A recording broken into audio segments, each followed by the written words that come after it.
Well, good morning, everybody. Ben and Woods, 97.3 The Fan. Thank you for being here on a Valentine's Day. I would say that love is in the air this morning, but I'm so mad at my friends here, Paul Ryle and Ben Higgins, that I can barely see straight right now. Good morning. Hell? Good It's morning. Woodsy. Good morning to you, too. That's Paul Ryle, the That's executive, how you start this the show? executive producer and backstabber. And then to my left, the other backstabber, egomaniac Ben Higgins I have joins no us. idea what well, you're talking I'll tell you. You're the No backstabber. That is the rumor, Paulie, that I am the backstabber. But I'm not. I had a dream last night, and I woke up this morning fit to be tied at both of you. I woke up, and I had here's the dream that I had, and it was so real that I actually woke up, and I was furious. But it was your dream. We didn't actually take part in it. Correct. Okay. I quit the show. I'm not saying I quit the show, but in the dream, I quit the show. I moved to Chicago. The three of us did something where we were all in jail together. And the jail we were in was more like a big apartment building. We all had our own rooms, but we were in the common area. Doesn't sound that bad. It actually wasn't. The rooms, I had my roommate, he had like long white hair and he smoked cigarettes. That's all I remember about my roommate. But I ran into you guys in the common area. Now remember, I have quit the show and I moved to Chicago. I don't know where exactly our jail was. Were we still doing the show, though, in jail? Well, you guys were there. We were serving our time. We were going to get out. You were getting out a little bit earlier. Oh, good. But I came to Good you. behavior. I came to you guys and I said to you, I go, hey man, I made a mistake leaving the show and moving to Chicago. I want to come back. And you said, no. And I go, well, that's fine. Paulie and I will go do our own show. And Paulie goes, no, I'm with him. And I was like, you sons of bitches. Like, are you kidding me? But you left us first. And I said, I built this show. And Ben said, I built this show. Oh. And I was like, oh my God. And I was like, Paulie, you chose Ben? I woke up this morning. I was like, whew. I was like, what happened? What happened? It was the craziest dream, and it was so realistic. I remember where you were sitting, and you kind of lean back in your chair, and you go, no, you can't come back. How are you going to tell me I can't come back to my own show? You made your choice. You guys booted me? I quit. booted But yourself. you wouldn't quit. let me back? You quit. Oh, my There are consequences God. to your choices, Woods. I'm telling you, dude, I woke up this morning, I was like, I don't even want to see those guys. I do not even want to see their faces. Why can't I get my camera to work? I was like, I don't even want to see them this morning. So that's how I started my day. And, I obviously yesterday felt like death all day. I woke up at midnight. Today it was a little better. I woke up at 1:30 and tossed and turned till 4:30. But, we're making progress. Thanks for that. You have passed it on to me as well. I didn't pass anything on to you. I think This you might have. is, Why don't you guys stay on that side of the studio? I mean, I'm Stay telling away you. from me. Yes, Alex says Ben and Paul kind of has a nice ring to it. See, this is where it starts. They're going to ice me out. It's going to be wall-to-wall Aztecs talk, which today wouldn't be a bad idea. I was very surprised when I woke up this morning. We will get into that certainly at some point in the program this morning. But I think it's imperative that we start with our beloved Benjamin's meal last night, because I was driving to work thinking about, this is what I really want to talk about. You went to a very, very fancy dinner, perhaps the fanciest you've ever been to?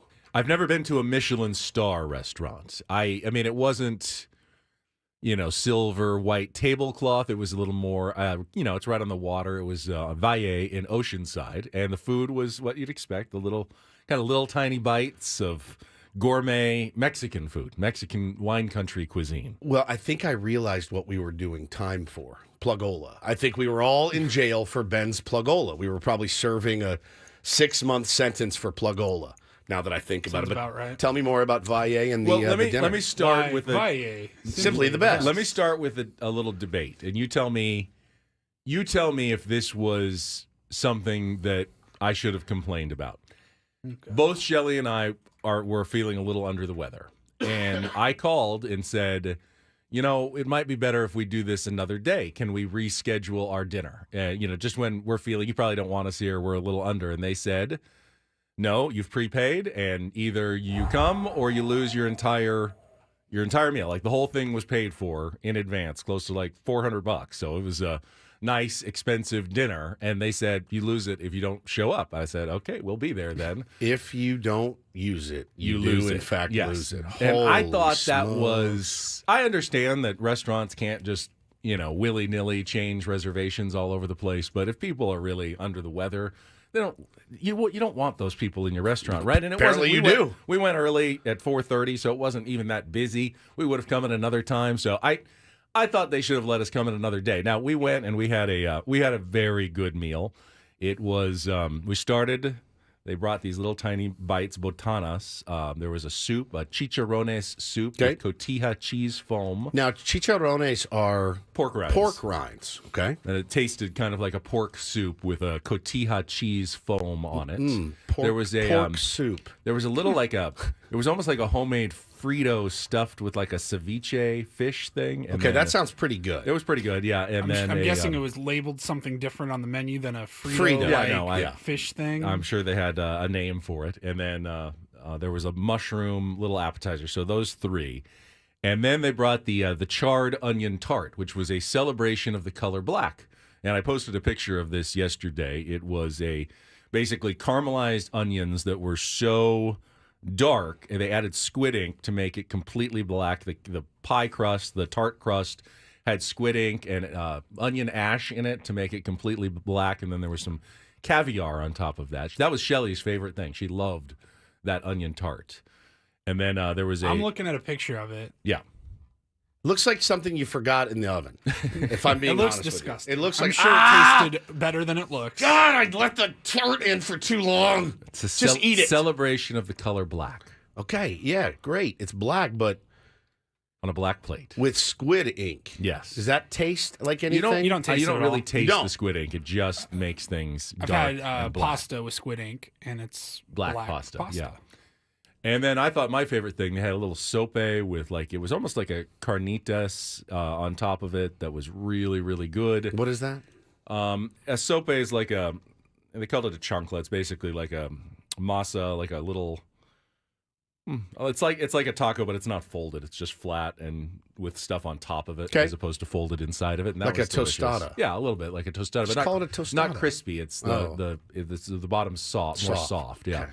And then the main course, I had the conejo, which was the rabbit. You And did? Shelley upgraded to the son Wagyu of a- beef because she did not want to eat rabbit. I drove home yesterday and I saw a rabbit smashed on the side of the road, and I thought to myself, well, there's Ben's dinner tonight. You actually ate a sweet little innocent No, rabbit. this was the evil one. bad rabbit. Oh, okay, Yeah, maybe deserved a it. rabid rabbit. Yeah, they perhaps. deserved it, I'm sure. I'm And sure it was they did. It was very good. And then they brought a couple of desserts, like a buñuelo with a nougat ice cream. You're talking these words like I know. Oh, you know buñuelo. buñuelos? Those are like the crispy cinnamon, Yeah, but moron. very fancy, like cinnamon chip thing. You've I just had call them buñuelos. cinnamon chips. Yeah, buñuelos. like the Taco Bell ones. Yeah, and a little lemon cream tart was very good too. They brought that for our anniversary and gave us a little glass of champagne at the end. So It was did very you get what meal did you get on the drive home? Because I know you weren't full. Shelley would eat about half of hers each course, so I got power to move. finish. Yeah, I got to finish all of her courses, so I had plenty. My wife always asks me, why do you insist on ordering the kids a full meal when we go places or when you order in from DoorDash? I go, well, obviously, so I can pilfer. So I get like a meal and a half, sometimes 2 meals. I'm paying for all these, and when we went to Benihana, I got them both full meals, and I ate 80% of Bo's meal. It was fantastic. I hate food going to Well, waste. I don't so- really. The food going to waste thing isn't really it. It's also like this is good stuff. Yeah. Like I get my meal, good stuff going to waste. and then I look at Bo's. I'm like, there's like 4 chicken tenders he didn't eat with some mac and cheese. I'll go ahead and house that, and I'll be feeling great. How'd you gain all the weight? By eating off of 3 other people's plates at dinner. Well, I'm glad you guys had a good time. It looked, for me, it's a little. What's the word it's I'm bougie. looking? It's I get bougie. It. I It's- get it. It's bougie. Is it ostentatious? yes, a It little is. bit for sure. But doesn't everyone like every once in a while want to do something like that? No question. No question. Like I love going out to a nice fancy restaurant, getting a good steak. But we or don't know. something. That's not fancy to him. What Right. we do isn't fancy. Like we were like, ooh, give us the we'll do the the corn creme brulee. That's like as fancy as I'll go. And Ben's like, bro, I put that in my kids' lunches. There's like tiers of fancy. There's tiers of fancy. And That's when you a get level. to the stage where, you get the tiny portions and it looks very appealing, but you're like, that's 2 bites. That tart domed me out. I think part of it is, they have to do something interesting and different to stand out from the crowd, to get recognition. Very few restaurants in America get, even a single Michelin star. And I think there's only a handful of 3-star restaurants in the entire country. I mean, it sounds good when you say it. Like, that sounds cool. Like, I wish Ben & Woods had a Michelin star. Like, that would be sick. Like, that sounds like us? Oh, yeah, we're a Michelin star restaurant. And, or we all show. watch The Bear, which is a great show. And it's, it's about a chef who's opening a restaurant. He wants to get a Michelin star at his restaurant, and everything that goes into it. Like, the service was impeccable, understated, just anything you needed, very quietly, just came. Little extras that, were not part of the menu, but they'd bring just like Grandma Abuelita's bread, fresh bread recipe. This is the chef's grandmother's recipe of bread. Like this nice, wheat dark roll was delicious. Okay. With a garlic butter. Very nice. I just would feel, for me, I'm probably a little bit out of place there, and I really wouldn't know what to order. And I think that I would be like, ooh, I think I'm too picky because all the stuff bring you out the mentioned, burger. like do you guys have chicken tenders here, mac and cheese? I'm just very basic with my food, and our buddy Ryan Gilbert, it who's definitely a chef, all looks weird, but it tastes good. If you can get over okay, I mean, this is not something I normally eat how it looks, but the taste is delicious. I think you'd like it. Well, our buddy Ryan Gilbert, who's a tier 1, and he was a chef at Polo, and Hannah took me for my birthday, and he did the thing, which was really cool. I felt like a king when he's like, you sit, I'm going to make a bunch of stuff, and you're going to eat it. And I had escargot for the first time, and I was like, all right, I kind of get it. It was good. I mean, it tasted a little bit like dirt, but that's not from him. That's just how it's like buttery dirt. Earthiness. Earthy, dirty butter. Yeah, but I was like, I'll eat it. And he made all kinds of cool stuff. So there is something to that feeling of having somebody, hook you up. Yeah, and it's not for everybody, but we wanted to do something special. Well, I'm glad you did. No, I'm not knocking the experience. Certainly. For me, I would just be a little parent because I'm not going to eat caviar. It's very salty, right? I didn't notice, I was expecting it to be a little brinier. It was a very mild flavored caviar on top of it. You spread it around on top of the tart. And I remember I had steak tartare one time, and I was very reluctant to eat it, and I had it at Cowboy Star. Somebody ordered it, and I was like, oh, man, this is like as fancy as I'll go. And I loved it. I was like shoveling in raw meat. Raw meat. Yeah, delicious. Scary. Absolutely delicious. But, I mean, it would be funny. Sometimes with a raw egg yolk on cracked top of yeah. it. It's just like, all right, botulism is amazing. I'm going to get it right now. But it was great. It was fantastic. So, well, I'm glad you guys had a good time. It did look very fancy. You didn't take any other pictures? Just that one? Just that one. Just that one. Yeah. Okay. All right. There was a picture, I think, the way our server took a picture of the two of us as well. I didn't post that one, though. No food or anything? No, I didn't take I feel like if you're just sitting there Instagramming and taking pictures of everything, you're not enjoying the full experience. That's true. It's absolutely true. I took a picture of the most striking dish, which was that all black charred onion tart. I'm less likely to take a bunch of pictures and stuff these days. I really have been lately trying to live in the moment a little bit more at kids' birthday parties. What a great pic. Look at that. Yeah, it looks like a very nice place in Oceanside. So check it out, my friends. And let's get into the menu. Speaking of menus, we'll do that next. We have a show today that, well, Ben and I are not feeling 100%. And if we didn't have the show we had planned today may have been a day where we said, we're going to take this one to the house. We're not feeling great. Couldn't miss this one, though. This show actually got me out of bed this morning. I'm so excited for all the stuff we have planned. You guys will be, too. Nobody loves a theme show more than Ben and Woods, period. And nobody does a theme show better than Ben and Woods, I'm sorry to say. If you let us toot our own horn for a second, we got some really good surprises for you guys today. All right, we'll tell you what's coming up. Set the menu. When we come back, there are no charred onion tarts on our menu today. Just should be a good show. We'll be right back after a check traffic with Kelly here. It's Ben and Woods on a Wednesday on San Diego's #1 sports station, 97.3 The Fan.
I think it's fair to say that this is a bit of a special show for us today. think Happy so. Valentine's Day, everybody. It's Ben and Happy Woods Valentine's Day. on 97.3 The Fan. Paulie made some personal Valentines for the show last night that he posted on our social media channels. There's one of me. It says, I like Delilah. It's true. And there's one with the Woods' picture. It says, I didn't cure this Dupuytren's contracture for nothing. That's right. Get over here. There's one with Adam, which is great. It says, it would be extra sweet if you were my Valentine. And then I like... Is it extra sweet because this is against the Dodgers? Very romantic. Very. Very romantic. And my favorite was Paulie's, which is, I want to DD mega do you. Which is fantastic. That was DD mega doo-doo. Now, if you had said, I want to DD mega doo-doo you, that would have been, didn't want that's that. a little bit different. That is you can't go down that road. But it is going to be a somewhat themed show, as you said, a Valentine's theme. Now, we'll start with our usual Padres talk coming up at the bottom of the hour. AJ Preller spoke yesterday at the Peoria Sports Complex, as we kind of anticipated, didn't say a ton. I felt very bad for the reporters who had to just stand there. There was one in particular. He's a superstar. I need to know him. I want him to be my friend. I assume he might be one of the Korean reporters there covering Hassan Kim. I didn't know him, but he was holding his phone, just waiting. Looked like he wanted to be anywhere other than listening to AJ Preller talk and yesterday. the thing is I don't know that it was necessarily the content. I think it was the fact that he had to sit and hold his phone up for 15 minutes, which is it's not conducive to comfort at all. Be surprised how tired your arm gets, even if it's just your phone, holding it straight, like all the way out. I wouldn't be surprised at all. I'm not going to make it. I couldn't make it for 3 minutes. You got 5 minutes till the end of the There's segment. I'm already tired. There's no way. There's no way I could do it. I've had to do that with a microphone during a press conference, and you're dying. You're like dying. You start holding your arm, Yep. like holding it up, like this is starting to get painful, and they just keep talking, and you can't really extricate yourself because there's a whole scrum around you, so you can't get out. So you just have to hold it the entire time, and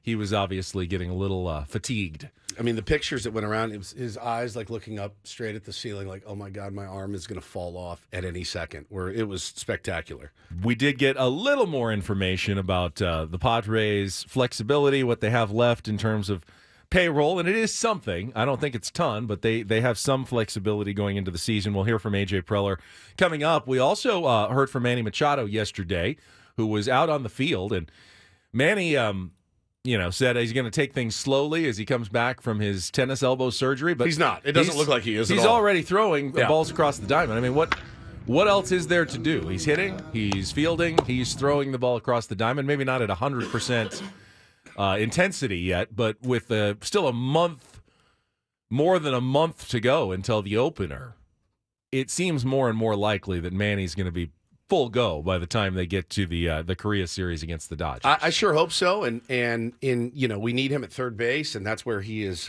He's best suited for this team, and you just feel great when he's out on the field. And you can say anything you want about Manny. There's people that have plenty of negative things to say about Manny Machado, but the guy loves to be on the field, and that's what's really the most important to him. So it's good to see him out there. I loved what he had to say about Peter Seidler as well. Got a little broken up when I was listening to it. We'll play that for you coming up. At 7 o'clock, we'll get into last night's San Diego State game, which looked like it was going to be a crippling loss at home to Colorado State. They fell behind early, but then the second half, everything turned around, and the Aztecs rolled to a 71-55 win over the Rams to keep pace at the top of the conference standing. So we'll get into some Aztecs basketball. We'll play Take on Woods. Don't do this. At 7:35, Sammy Spring Training will join us from Peoria, Arizona. We'll get another update from Sam Levit as he covers Padres Spring Training for us. But the second half of the show is where things get a little more interesting and Valentine's themed today, Woods. Now, what are you having me do here at 8 o'clock? I see this Ben Reed's Romance. Yeah, Ben Reed's Romance. Don't ask questions. Don't ask questions. Just It's right here on my rundown. Yep, I got it here. Ben Reed's Romance. Yeah. Is this like a racy novel or something? Maybe. We'll find out. Could be Penthouse Letters. You have no idea. Romance. We will continue. I don't know that I'd be allowed to read Penthouse Letters on the air. Well, we'll see what happens. We'd get in trouble for that. We'll see what happens. Okay. Our Tier 1 tour continues. We're switching over to the AL East today. The New York Yankees are our first team of our tour of the training camps, and Emily Nyman, the host of the Breaking Balls podcast, covering the New York Yankees, will join us, one of our favorites. It'd be good to catch up with Emily, and obviously they added Juan Soto, and expectations are pretty high for the New York Yankees this year after a not great season for them last year, so see if they can bounce back, and we'll talk to Emily about the Yankees. Got the Ryle report, and then in our final couple of segments, we have an in-studio guest today.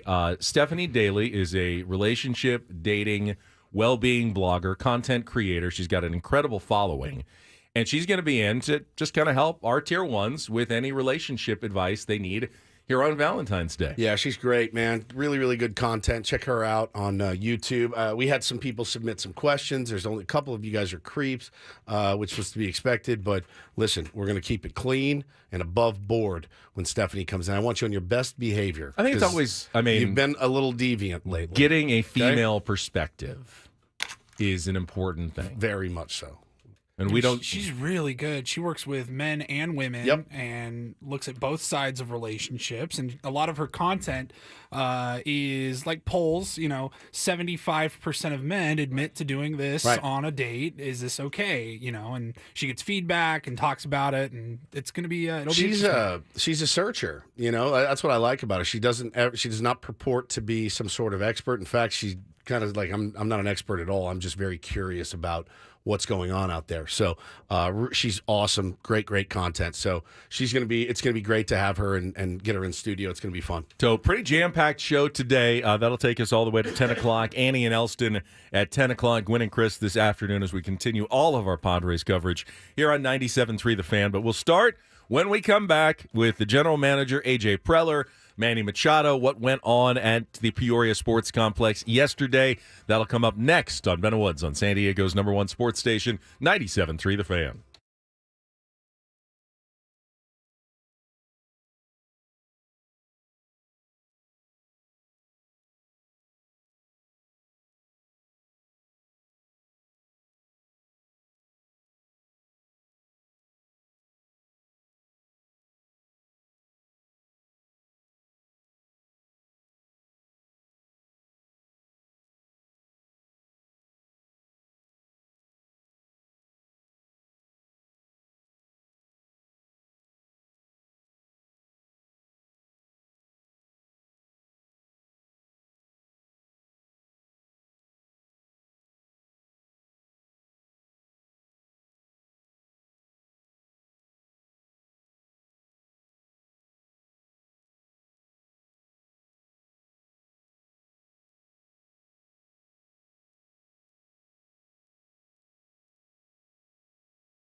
Not a very romantic song.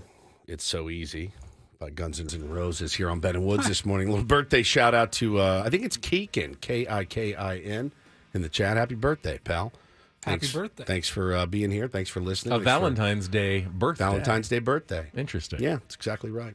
All right. I think as we expected, AJ Preller said a lot of nothing yesterday. Didn't say a ton, but there were a couple of bites that at least give us a clue as to what he is thinking and the direction that the Padres are headed. We're going to play a little bit of the audio from Peoria yesterday coming up after a check of traffic here on 97.3 The Fan.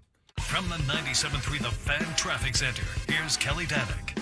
Traffic is sponsored by Soapy Joe's. It continues to be a pretty quiet one on our roads at this time. Start to see the usual slowing in the usual spots, but at least no incidents or accidents getting in your way. Big news from Soapy Joe's Chief Bubble Officer, Tony Gwynn Jr. Win a $10,000 trip to see your baseball team play across the seas. Play our Soapy Joe's new AR game and win amazing prizes. Visit SoapyJoesCarWash.com for more details.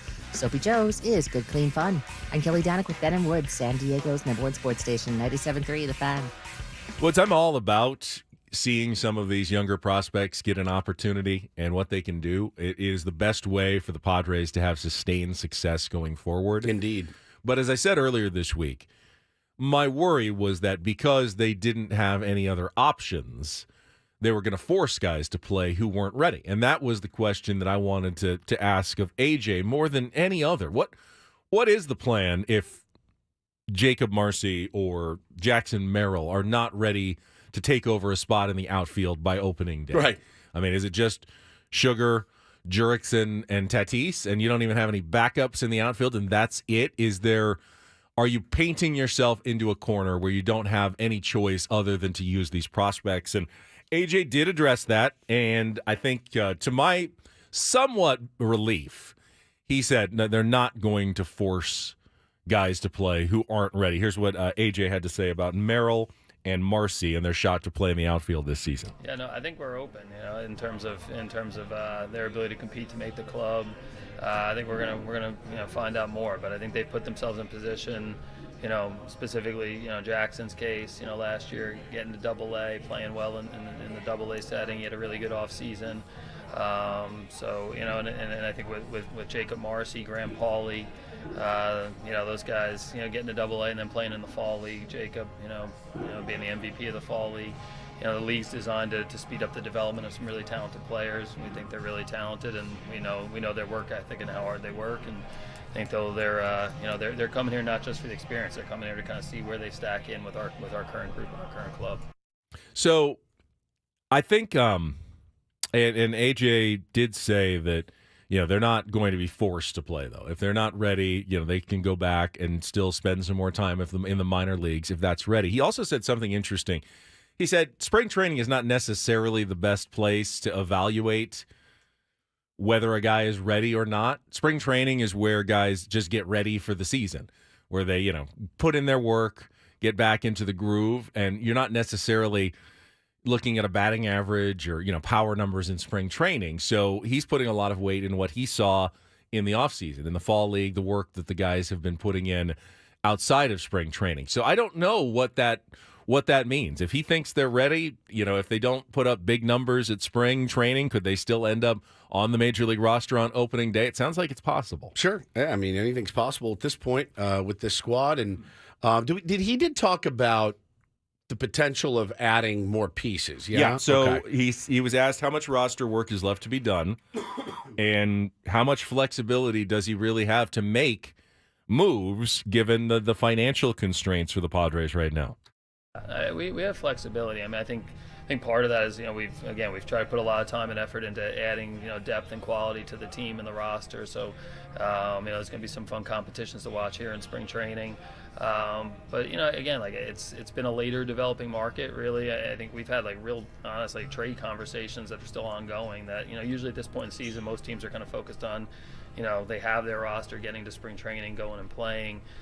We've been pretty active, in terms of there's still obviously some talented free agents that are out there. Obviously, we signed Profar, yesterday, the day before, and there's some active trade conversations. And similar to last year, I think I don't know if we had Michael Wacha at this point in time in the season. So, we're always going to be looking to add and improve. The team that starts right now or starts camp here in the next couple of days, it's it's not going to be the team, that obviously we finished with, and there'll be a lot of different options as we go through the year. And honestly, I think there'll be some options as we go through spring training. Yeah, I mean, that's somewhat encouraging, I think, just to know. And we knew this. We knew that he wasn't sitting on his hands and not exploring things. But, I mean, there are active trade conversations going on right now as we speak. There are free agent conversations, and a couple of the names that continue to be banding about in the outfield and the infield. Tommy Pham, Brandon Belt. Did see David Schoenfield said Cody Bellinger, maybe long shot. I think given the financial constraints, I think they'd have to clear some salary somewhere else if they wanted to try to sign Cody Bellinger. But he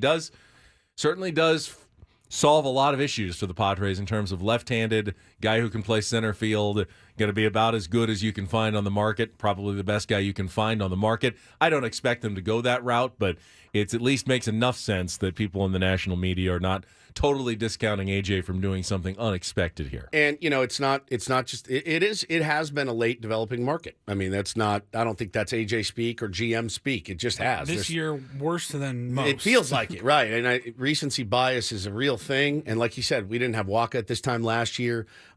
He's pretty good about surprising us at spring training. I think the Luke Voigt deal maybe came the trade, the first time we got Luke Voigt, was he sign him or do we trade sign him for or trade for him? I can't remember. But I mean, he's always, the Rugi Odor one last year. We're like, what the hell? Why? What do we need him for? We've got a ton of middle infielders, but I don't think it's as dire today as maybe I did a couple of days ago. I would love to see him pull off a big trade. I would love to go see him fleece one of the new GMs in baseball. I feel like there's almost every spring training, there's been at least one big move. Going back to, I think Craig Kimbrell was like the day before the season started when he acquired him back in his first season back in 2015. So AJ Talk usually about the late market though. Think about a guy like Blake Snell. Yeah, and all we know about Blake Snell. Right, he's got to be dying, man. Just dying right now. I'm coming off of Cy Young, knowing you're going to get a bag is a pretty good feeling, but still, as a creature of comfort and habit, it's probably not sitting there. Right it's probably not the best position that he wants to be in right now. And he continues to be linked with the New York Yankees, even though they didn't meet his asking price earlier. That rumor continues to be out there. Feel like Blake, if he had to join Yankees spring training, in progress, that's gonna be tough for him to make that adjustment and get comfortable in a new setting there in Florida. Well, come on back, totally baby. different 1 spring year training. deal. Let's go. Let's see what happens. Run it back. Manny Machado also spoke yesterday. As he's there early. Pitchers and catchers have reported position players don't have to be there until Friday, but a lot of them are already there, including Manny, who is continuing his rehab from his off-season tennis elbow surgery.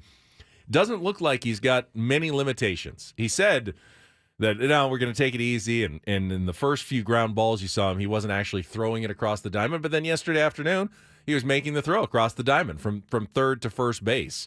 There's not much else to do. He's been hitting in the cage for weeks, if not months already. He's taking ground balls, and now he's throwing the ball over to first base. Maybe it's not 100% in terms of intensity, but with more than a month to go until the start of the season, Manny seems very much on track to be the Padres' opening day third baseman. Just, I love that too. I love the fact that that's important to him to get back on the field and, be our third baseman. I obviously, pray for his health, right? Like him on one ankle, a couple years ago, it's tough. And you want him at 100%. You'd hate for him to go out there and do too much. And, these guys know their bodies after this many years of doing this. And hopefully he puts himself in a position to be ready to go for that Korea series. But if he doesn't, so be it, right? I just want him back healthy 100%. And Manny was asked about Peter Seidler and kind of, we know that Peter was a big factor in getting Manny signed to that contract extension last year and the passing of Peter Seidler and what Peter has meant to Manny's career. It's Peter's a person who's an angel right now for us, looking over us right now, and it's obviously a devastating loss that we had. Not just for this organization, but for the city and for his family and for everyone that he's impacted in his life. Peter was a tremendous person who's cared about a lot of people, loved a lot of people, and there's definitely a big impact in this organization where it started to now where we're at now. So he's going to be a person that we deeply missed, and but he's looking over us now, and he wanted us to be great, and we're going to continue to preach his dreams, which is to bring a championship to the city of San Diego, and continue making this city great. I know you guys haven't seen him down the stretch of the season. A lot of guys haven't talked to him. Were you surprised when you got the news? I mean, yeah, obviously. It's you never want to hear news like that. I think at the end of the day, it's devastating news, not just for ourselves, for the city, but for the family as well. I think we lost a great man, and it's just sad that God takes great people, and it just it was a devastating loss. It's about as emotional as I think I've ever heard, Sweet Manny. angel. Sweet little angel. And they were very close. Very, very close. And yeah, I mean, that we all know the impact, but for those guys that Peter Seidler helped Manny have the ability to take care of his family for the rest of his life and his family's family for the rest of his life.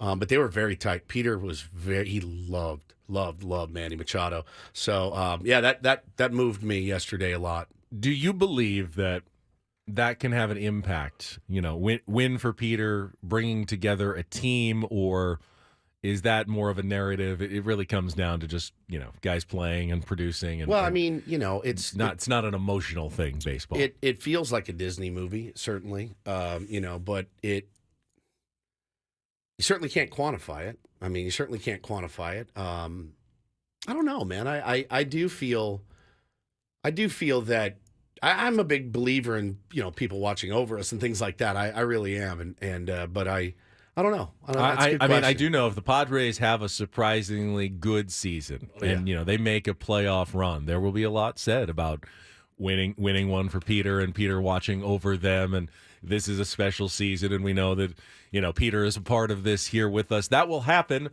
Doesn't mean the Padres are going to have a good season. If they don't, it doesn't mean they didn't care about Peter, right? Like it's that I don't think that necessarily works that way, but I do feel like if just for a little bit it can get everybody on the same page, pulling on the same rope, hey, my stuff isn't quite as big and important. Let's all do something together for this guy who did so much for us. That can have an impact, a positive impact on a team. Yeah, I agree. I mean, yeah, this is a good point Jeff makes. I remember this.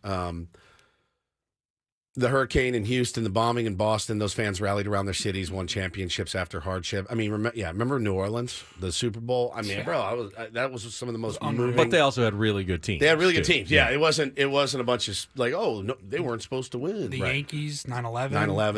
I mean, they lost, but they got there. Yeah, I mean, it was. Yeah, there's something to it for sure, and it's going to be interesting to watch. But yeah, it was good to hear him talk about Peter and.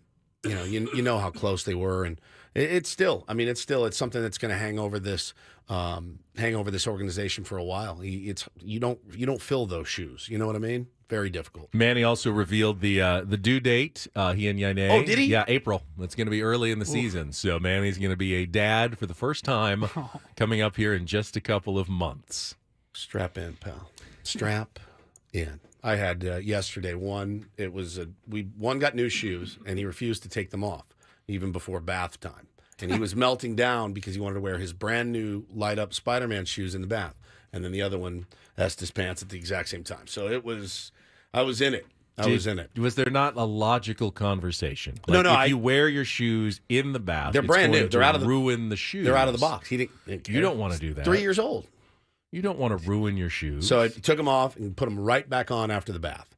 Like right back on PJs and running around in shoes. And the other one, had a little accident. I'm like, this is it, man. But yeah, you're about to be in the thick of it, Manny. Right in the middle of the season, too. But that's good. It does give you that dad strength and that dad power. And you're playing for somebody more than yourself, certainly. Poor Yane. He's got those road trips. Road trips in April. Holy smokes, man. Yeah. Yeah, they have a good extended family, though. I think Yep. I'm sure they'll have some help, managing through the season. Uncle Yonder. Yeah, Uncle Yonder. Time to step up, pal. 100%. Yeah, we need your help here. Yep, need your help. So that was kind of the conversation yesterday at Padres spring training with AJ, saying a little bit, but not a ton, as we'd expect. He's not going to reveal all of his cards. He did also add that they'd like to keep a little flexibility into the season as well. That if things are going well and you get to the trade deadline, you don't want to all of a sudden feel like we can't make a move because we're right up against the luxury tax. You want to keep a little bit of that flexibility going into the season. Although I think the other strategy would be you can go above the luxury tax a little bit, and if things aren't going well, you can trade away someone at the trade deadline and get back under the luxury tax later in the year. So there's two different strategies as they try to kind of reset going this year. Ways you can go about doing it. One is stay under and be ready to add. The other is add a little bit more now, but be ready to pivot if things don't go well later in the season. Well, and I do believe that, the first half of this season is important for so many reasons. So many. Getting off to a good start this year, exercising some of the demons from last year, Ben, the close games, the extra inning games, the one-run games. We've talked about it till we're blue in the face. This team desperately needs to get out to a good start, establish an identity earlier. But when you're talking about still going out making moves for like a Cody Bellinger, you do have to think about the luxury tax. You do want to be under that luxury tax. If that's important to you, you need to have flexibility. You'd hate to get to July, though, and just be kind of floundering again. And should we even bother making a move at this point? It's important if you want to make a run this year. You got to get off to a good start. I didn't realize this, but the Dodgers obviously last year didn't make a lot of moves, and they were trying to reset their luxury tax. They didn't. They actually didn't get there, partly because of the Trevor Bauer money that they still owed. They were unable to reset their luxury tax. So I think that's kind of the worst case scenario where you if you're gonna do it, if you're gonna slash payroll by almost $100 million, don't then still go over the luxury tax by $3 million to continue the penalties, of 4 straight years going over the luxury tax. If you're going to do it now, I think you have to make sure that you actually do it. And that could lead to tough decisions. If the Padres are playing really well and you're going to want to add someone, it's going to be tough because they're going to have to make it work financially later in the season. I would expect if they're playing well, you can throw the luxury tax thing out the window you're like, and go, if we you're have playing, a chance to win. Yeah, if you're playing not worry well, about it. you cannot sell that you can sell to your fan base like a little bit of a reset, a little bit of a reboot. What you can't sell is, hey man, we're playing light. How many teams every year playing lights out at the deadline and they don't do a damn thing? And the Brewers have done, it's happened a bunch, and the fan base loses their minds. For good reason. What are you doing? Guys are playing well. You don't know how many of these chances you're going to get. So it's going to be interesting to see. That's a problem we want the Padres to have come July. We want them to have that problem of, oh God, do we need to now go trade for a frontline starter or a back end of the bullpen guy or a big slugger to take us home? You want them to have that it is still problem. possible they can trade Ha-Seong Kim. We didn't get to that soundbite, but sounds like anything is on the table still with Ha-Seong Kim. It's crazy. Trade him, extend him. And Yeah. anything remains on the table right now for Ha-Seong Kim. And maybe it's one of those situations where he does start the season with the Padres and if things aren't going well, he ends up being a deadline deal somewhere and they make a trade. If they are going well, maybe they talk about contract extensions and want to make sure that he's here for the long run. Crazy. It's crazy the amount of shortstops we would have locked up to long-term deals at that point. Plus more shortstops coming up through the pipeline. Nuts. All right, 1 hour in the books. When we come back, take on Woods, chance to qualify for a trip to Las Vegas, and we'll talk about last night's wild Aztecs game at Viejas Arena. Comeback victory for San Diego State next year on The Fan.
So how much of the Aztecs game did either of you watch last night? I had the little bit entire game on. Got distracted a couple of times, but it was on. I was following. It was tough to watch that first half, and then kind of just checking in the second half. I'm like, oh, they're creeping up. Oh, coming back. Oh, wow, they are up by 10. It's funny because yesterday's game looked like a replay of the game 2 weeks ago. Yep. Remember when they went to Colorado State, Fort Collins? They fell behind. I think it was 17-4. Last night, they fell behind 17-3 as Colorado State came out on fire from three-point range. Again. Dug themselves a big hole. And then at Colorado State, the Aztecs spent all game fighting their way back, eventually got a 1-point lead in the second half, but then ran out of gas, and Colorado State pulled away for a 79-71 win. I had my T-ball meeting at 6 o'clock, so right when the game started, checked the score about halfway through the meeting and went, oh, okay, not missing much to this point. Got home, put the game on. Bo was up and like hanging with us, so he was like sleeping with us, and he got restless. So I took him back to his room, and they were getting their doors blown off. It went to halftime, down 14 at the half. Yeah, just getting smoked. And I go, and I had money on the game. I was like, oh man, I mean, just not our night, right? Like just not their night at all. The Aztecs were favored by 6. By 6. Down 14. You're like, 20 points. There's no way they covered. None. In the negative there, but instead they fought their way back, and this time they just kept the afterburners on the entire second half. Had to be one of the best halves of Aztecs basketball and ever. Probably worst halves of Colorado State basketball you're ever going to see. The Aztecs outscored the Rams 41-11. That's unbelievable. In the second half. The Rams, 11 points. The Rams just made 3 baskets, field goals in the second half in 20 minutes. God. And was that a symptom, Benny, of great Aztecs defense? Was that a symptom of poor shooting, or both? The shooting got worse, but there was undoubtedly more energy from the Aztecs.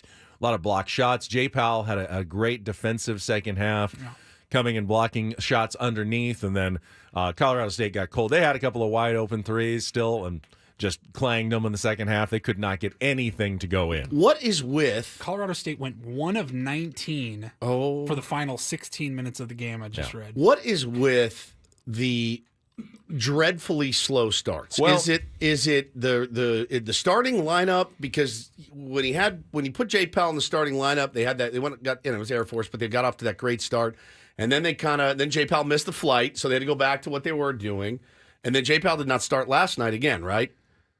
He did not start last night. Jaden Ledee, though, picked up 2 quick fouls and did not play for more than half of the first half, and that was important.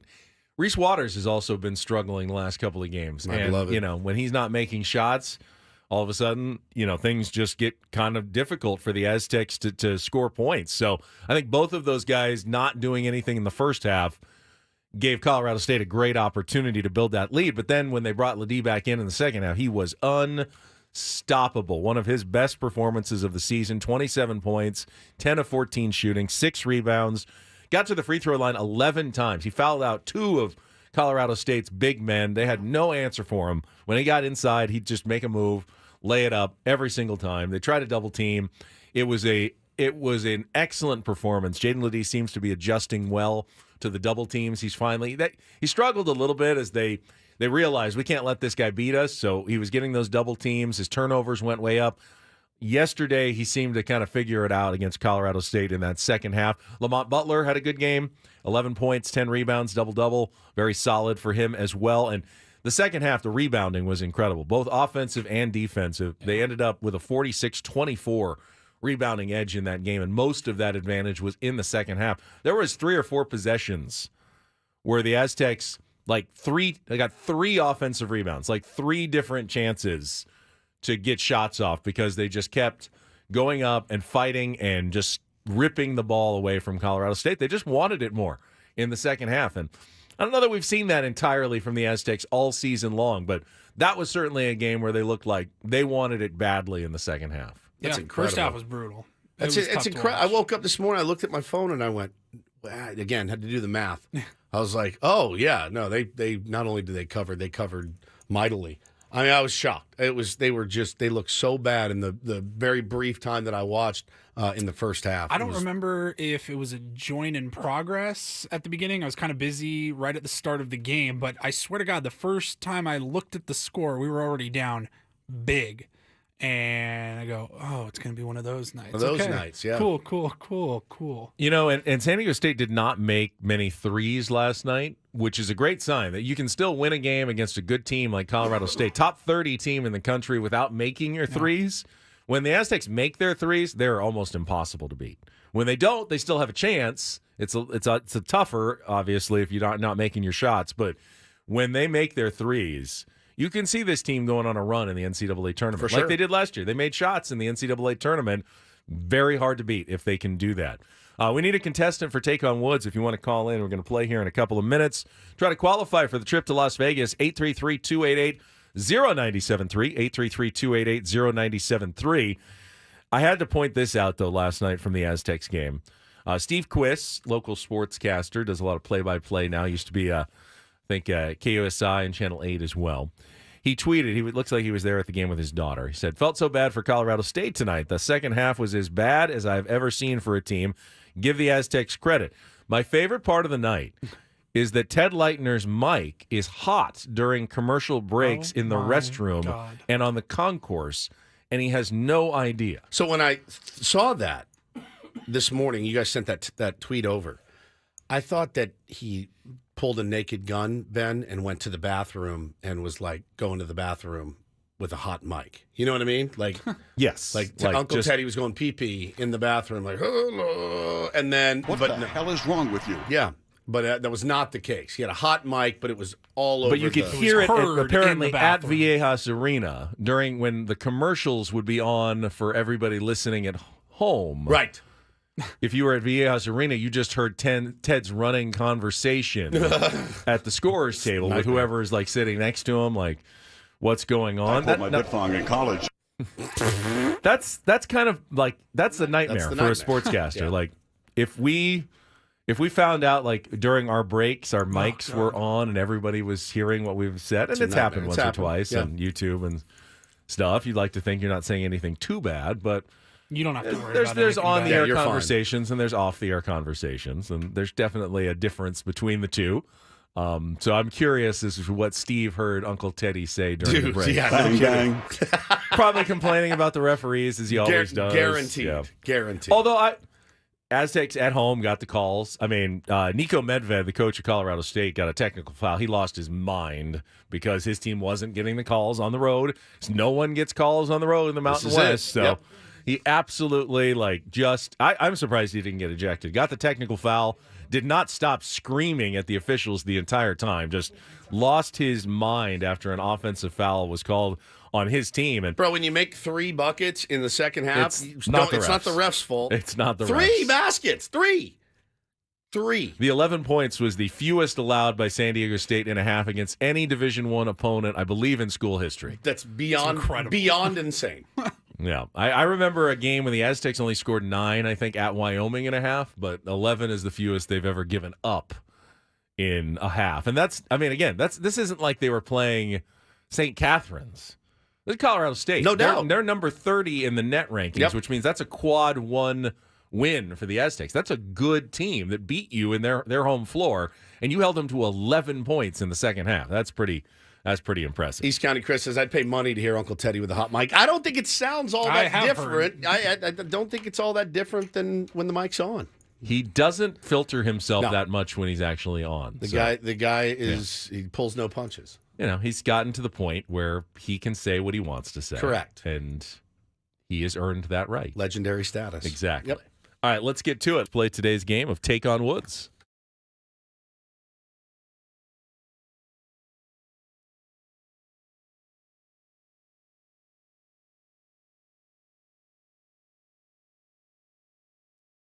Take on Woods is brought to you by Valvoline Instant Oil Change. It only takes 15 minutes, and you don't have to get out of your car. For direction and discounts, go to SoCalOilChange.com.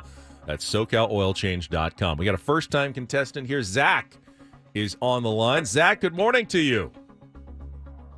Hello. Hello. All right, you know how our game works? Oh, yeah. All right, 5 questions. You go first, then Woods comes. If you can beat or tie him, We will put you into the drawing for our grand prize, 2-night stay at the Westgate Las Vegas Resort and Casino, tickets to Air Supply at the International Theater May 31st and June 1st. Tickets are available at Ticketmaster.com. All right, here are your categories to choose from. You got add a zero. You add 1 0 to get the next answer of all 5 of the questions. Hook, line, and sinker. The word hook in each of the answers. And gonna be good. That is gonna is going to be in each of the song titles for that one. So add a 0, hook, line, and sinker, or gonna be good. Let's see. Zero's seeming a little confusing to me. Let's go with hook, line, and sinker. Yeah, I think everyone's been staying away from that one, but someone will choose it eventually. All right, hook, line, and sinker. Look for the word hook in each of the answers this morning. You'll have 60 seconds. If you don't know one, you can pass and come back to it if there's time left on the clock. First question's the 2-second song. Paulie going to play a tune. You need to give me the title and the artist to score that point. We'll go on from there. Zach, you ready to play? Ready to go. All right, 60 seconds on the clock. Your time begins when Paul plays the music. Good luck, Zach. Let's take on Woods.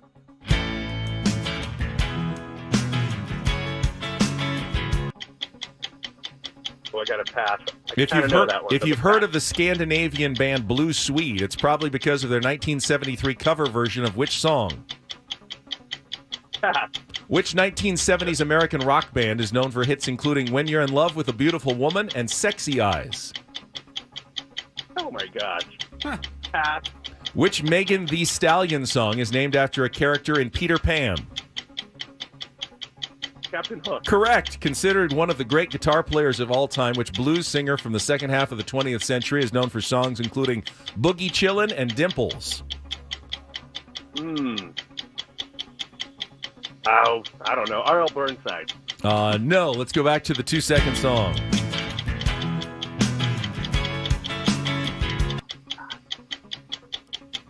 I know that song. Blues Travelers. Yep. What's the category? Just say the category. Hook, Yes, you got it. he said it. Correct. You got it just in time. It's just Hook by Blues Traveler. So you did get 2. That was a tough one. Hooked on a Feeling, Blue Swede. Dr. Hook is When You're in Love with a Beautiful Woman. And John Lee Hooker is the guitar player and singer, blues singer. So let's bring Woods in. 2 is the score to beat. Zach, stay on the line. See if your score is good enough. Woods does not know the category. He is coming in completely in the dark. 60 seconds on the clock. Your time begins when Paul plays the music. Good luck, Woods. Let's take on Zach. The Hook by Blues Traveler. Correct. If you've heard of the Scandinavian band Blue Swede, it's probably because of their 1973 cover version of which song? Hooked on a Feeling. Correct. Which 1970s American rock band is known for hits including When You're in Love with a Beautiful Woman and Sexy Eyes? Pass. Which Megan Thee Stallion song is named after a character in Peter Pan? Captain Hook. Correct. Considered one of the great guitar players of all time, which blues singer from the second half of the 20th century is known for songs including Boogie Chillin' and Dimples? Save him saying Dimples for some reason. Peter Hook. Incorrect. If you've which 1970s American rock band is known for hits including When You're in Love with a Beautiful Woman and Sexy Eyes?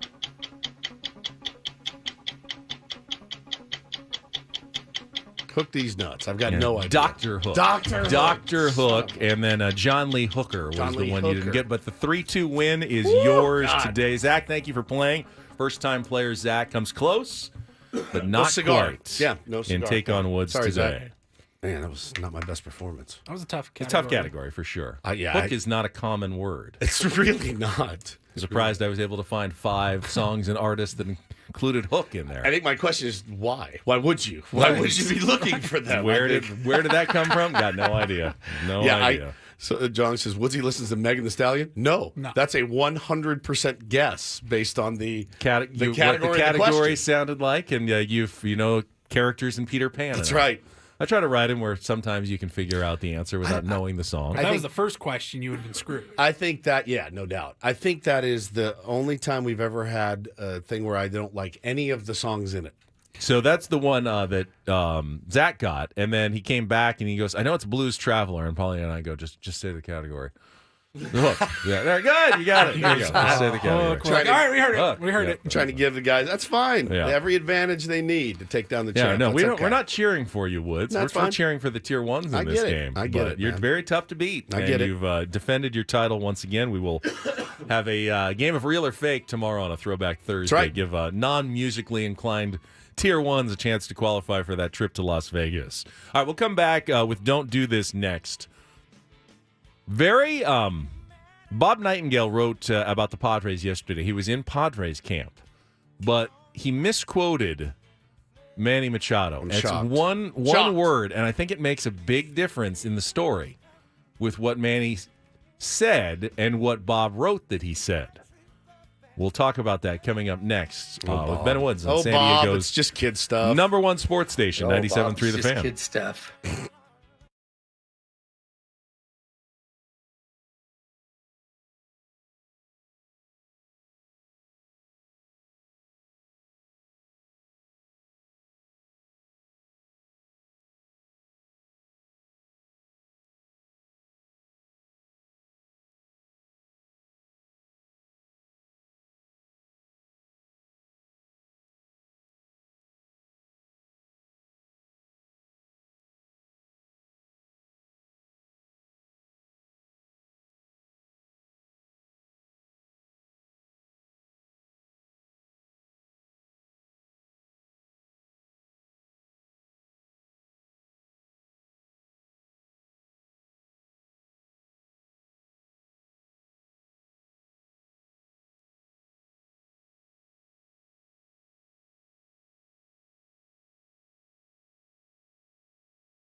Don't Do This is brought to you by the Craft Taco in Sorrento Valley. The Craft Taco has some of the best quality tacos in all of San Diego. Go to thecrafttaco.com. Take a look at their happy hour specials today. Thecrafttaco.com. We're going next week to check out the Craft Taco. We got plans in place for our first visit. Looking forward to it. All right. One word. What's the big deal? It's an article. It's a tiny little mistake. Why is this so important? So in USA Today, Bob Nightingale was in Padres camp yesterday talking with, AJ Preller and Joe Musgrove and Manny Machado, among other things. And he quoted Manny Machado as saying, when Juan Soto departed the Padres, that the Padres lost the best player in baseball. The best player in baseball. The top player in baseball. I'm looking for the actual quote. I don't know why I can't find it. Had it here a second ago. The top player in baseball. Now, when your superstar player says something like that. What is a superstar? I'm not feeling that. Just give me. You looked at me like I'm going to kill you. Just give me a pass here today. I'll give you a couple passes. It's kind of an indictment on the team 100%. when you say, yeah, we let the top player in baseball get away. Here it is. San Diego Padres third baseman Manny Machado on life without Juan Soto. Quote, "We believe in the guys that we have, but obviously no one can replace Soto. He's the top player in the game. He's irreplaceable."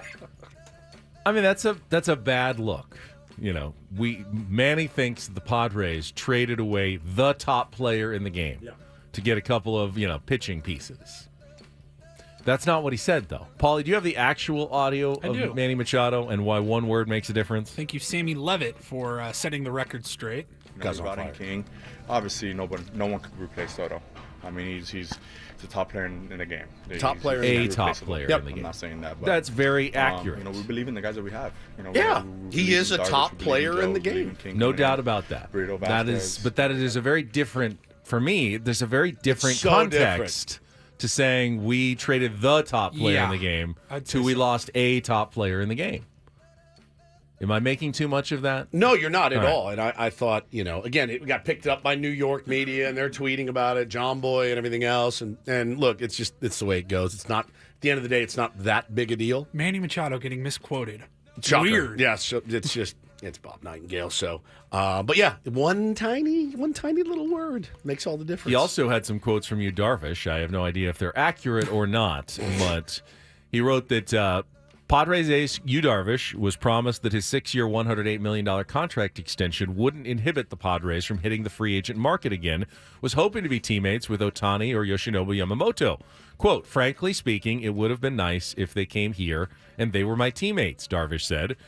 Did he even bother trying to recruit them to the Padres? No, he said. Obviously, we were in a situation we were in as an organization financially and stuff like that, so we never got to that point. Now, that makes it feel like they baited and switched Yu Darvish. They told him, you signed here, and we're going to go out and try to sign Ohtani and Yamamoto when they come along, and they didn't even make an effort to do so in the offseason. It's just grain of salt with him, man, from now on with Bob Nightingale. And it should have been for a while. I mean, it's just wild. There's always one little mistake, and that changes the entire tenor of the comment, especially by Manny. So this is an update to a story we've talked about a ton. Finally, an arrest made in the Jackie Robinson statue defacing and cutting down. Ricky Alderetti, 45 years old, charged with felony theft, aggravated criminal damage to property, identity theft, and making false information. The statue was valued at $75,000, was stolen from McAdams Park in Wichita. And the investigation, says Aaron Moses of the Wichita Police Department, the investigation has not revealed any evidence indicating this was a hate-motivated crime. We believe this theft was motivated by the financial gain of scrapping common metal. Cut that dude's legs off at the feet and was going to burn that down for it's like 85% copper, 95% copper. The rest was bronze. Was going to sell it for scrap metal, which, look, man, I get times are tight, but holy smokes. Holy smokes! You're going to cut down a Jackie Robinson statue? Is it wrong of me to say just go rob a bank or something? It's like that money's insured. It's less emotional, less important to the community if you really need the money. do that instead of cutting down a Jackie Robinson I don't know statue. that we should advocate for robbing banks when times get Maybe tough. not advocate. Maybe give for some it. blood, some plasma. Maybe that. Blood donor. Can you make money off of that? Yes. Yes, you can. Absolutely. They pay for it. Oh, Because yeah. I've been to a lot of blood Not drives. They don't plasma. They don't pay at the blood drives that I've been to. If you go they give you orange juice and a cookie. Yeah, you go give plasma, you can make some money off it. Like, what was it? Did you ever do it in college? What's the difference between plasma and blood? They pull plasma from your blood. Right, but they're still taking your blood out. They put the blood back in. They put the blood back in? Do they? I think they just pull the plasma and they cycle it. So now you have blood without plasma in it? They and return they're the putting blood it back to you? No, I don't giving think your they blood put it back without in. plasma? I That can't be remember. When we used to good. do it in college, you make like $40 or something. Yeah, I did it when I first moved to San Diego State. Didn't have any money. Yeah. Went and did it a couple of times. Bought a longboard and a ticket to go see Blink 182 for the first With time. your plasma money. He's money well spent. The guy can't eat, and he's like, here I am. But I was cruising around campus, and I went and saw my favorite band finally. So you've done this? Oh, yeah. Yeah, we used to do it in college. Have you ever been a sperm donor? Yeah, I got 2 kids. Never been paid for it. Never been paid for it. No. I mean, I'd be a millionaire. Literally, you'd be talking to a millionaire. I mean, if that's a whole different conversation. If I can make money I mean, off. if you have desirable genetic traits, You that seen my people kids? are My looking kids are for beautiful. My kids are stunning. They're dynamic. They're beautiful. Maybe long. you should look into this. I would do it in a heartbeat. In a heartbeat. You want to pay for this? I mean, I'm giving it away for free. You know, not making any money off it. Yeah, and then go ahead, Benny. You got the last one. All right, this is DD Mega Doo-Doo. This is our new manager showing a little bit of his personality. We found out loved this. yesterday that great. Mike Schilt, he's got a comedic side, but it's very deadpan and understated, as he talked about one of the possible ways the Padres could handle their outfield situation here in 2024. When center field and left field opened up on the roster after the Grisham and Soto trade, was there any formal discussion with Fernando about the possibility of him, say, moving to center? Yeah, we talked in the Dominican that he was going to play center and right at the same time. Hang on. First time I saw this video, I go, "I'm sorry, what?" He's not smiling. Not He's smiling not at all. laughing. Not He's not chortling, giving nothing. any indication that he's joking I'm thinking, here. what the hell is he talking He about? talked to Fernando about playing both center and right at the same time. And he was okay with that. And I was just going to petition the league and like, listen, if we can have him hit second and seventh and have a pinch runner for him, would you guys be okay if we played with an outfielder short and just have Toddy play, right and center? But he gets to hit twice. And he was on board with it, and so it hadn't got much traction. Now he's smiling. Now he's smiling. If anybody could do it, it'd be him. I love it, man. I love it. He feels good and right. Do you think that would be an advantage? Obviously, getting Fernando to bat twice in your lineup would be fantastic, but you're also losing a lot of coverage in the outfield by only having him two getting outfielders. 2 at-bats every 9. Worth having one fewer outfielder and only 8 guys in the field. Who's your left fielder? It's Sugar in one corner or one and gap, gap. and Fernando in the other gap. But Fernando gets to bat twice, second and seventh. Very adult league. I've won games with 8. It's very Tell adult those league. pitchers pound those corners. Pound those corners. Make them go to the Yeah, side. yeah. Keep the ball up, so you can get them to hit it in the air. And give us time to track it. And It'd be frustrating for other pitchers. It's like, I just faced this guy, and now he's coming up again this inning. Yeah, it'd be phenomenal. I mean, he'd get like 8, 9 at-bats a game. He'd probably end up hitting, 90 home runs, something like that? Yeah, they'd be like, we got to put an asterisk here because he actually got 2 A, he to got bat 7 twice. ABs a game. Every lineup. See, I think if Schulte would have laughed and cracked a smile the whole time, I would have thought, I love deadpan humor, man. I love haha, who invited the stand-up comedian out here? But the fact that he was just trying to be dead serious, I go, oh, that's really funny. Crushed it. He's got a good sense of humor. I liked it too. I think we're gonna like Mike Schilt. I am too. Or he's going to terrify us at one point and say something where we'll be like, is he serious? Does he really hate us? Oh, crap. Yeah. It's hard. That's Don't and Do This for a Wednesday. That was Don't Do This with Ben and Woods on 97.3 The Fan. All right, it was Sammy Levit who got us a ton of that audio yesterday from Mike Schilt and AJ Preller and Manny Machado and more. He will join us, Sammy Spring Training from Peoria, Arizona, when we come back on San Diego's #1 sports station, 97.3 The Fan.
I'm sorry for that sesame seed I just coughed on you. I do apologize. Yeah, it actually disgusting. Traveled quite a distance across the room. I mean, that's good, like 5-6 feet. I'm so sorry. I'm so sorry. Flung it from your mouth. I had a Absolutely sesame seed bagel, and then I got in a coughing fit, and one just flew out of my mouth and right onto Ben's keyboard. And so I'm so sorry, Ben. So because of the early spring training, yes, I don't think that we don't usually have Valentine's Day at spring training that often. Yeah. So, but this year, Sammy is spending Valentine's Day in Peoria, Arizona. We will talk to Sam Levit right after this check of traffic on 97.3 The Fan. From the 97.3 The Fan Traffic Center, here's Kelly Danick. Traffic is sponsored by Valvoline Instant Drive-Thru Oil Change, your 15-minute instant drive-thru oil change. Got a collision blocking the slow lane now, westbound King Freeway, just past College. Also keep in mind in Chula Vista, investigation continues for a fatal accident in which a pedestrian was hit by a car. This is centered around L Street and Broadway, so best to try and avoid the area. Valvoline Instant Oil Change is your drive-thru oil change. It only takes 15 minutes, and you don't have to get out of your car. With all the rain lately, Valvoline is also offering replacement wiper blades. For directions and discounts, go to SoCalOilChange.com. SoCalOilChange.com. I'm Kelly Danick with Ben and Wood, San Diego's #1 sports station, 97.3 The Fan. And we are joined right now by Sammy Spring Training. So, Sammy, do you have a romantic evening planned there in Peoria, Arizona? Yes, I'm going to be eating the pre-made salads that I bought yesterday. That's hot. They're sitting in the fridge. Maybe come home, dine on one of those, maybe enjoy a nice glass of seltzer, something like that. So very romantic, yes, here in the Airbnb for sure. Salad and seltzer. Sexy. Sexy salad and sexy seltzer. You know, it's... Well, see, maybe I'll go out. I'll go out for dinner because I bought these salads with the purpose of bringing them to the complex because I forgot, and I'm very quickly reminded my first few days here in Peoria, a lot's going on. Like, I barely... And I'm really not exaggerating here. I barely have time to eat if I don't want to miss something or get some video on the backfield. Yeah. And really, once we get going and Clubhouse opens, and it's been a little bit later here, you know, it's 9:50 local time today, so a little bit later than I think what it's going to be as we get into full squad workouts. But, you know, you're going till 3, 4 o'clock. So anyway, the pre-made salads are really for lunch purposes. I got one in my bag already, so maybe I'll go out for dinner. We'll see. You know, Sammy, romance is a state of mind. You can make anything romantic if you want to. Our pal Sammy Levit joins us from spring training. I got to give Ben a little credit here because as I'm watching the coverage these last few days, we had a discussion amongst ourselves. When do we want to go out to spring training?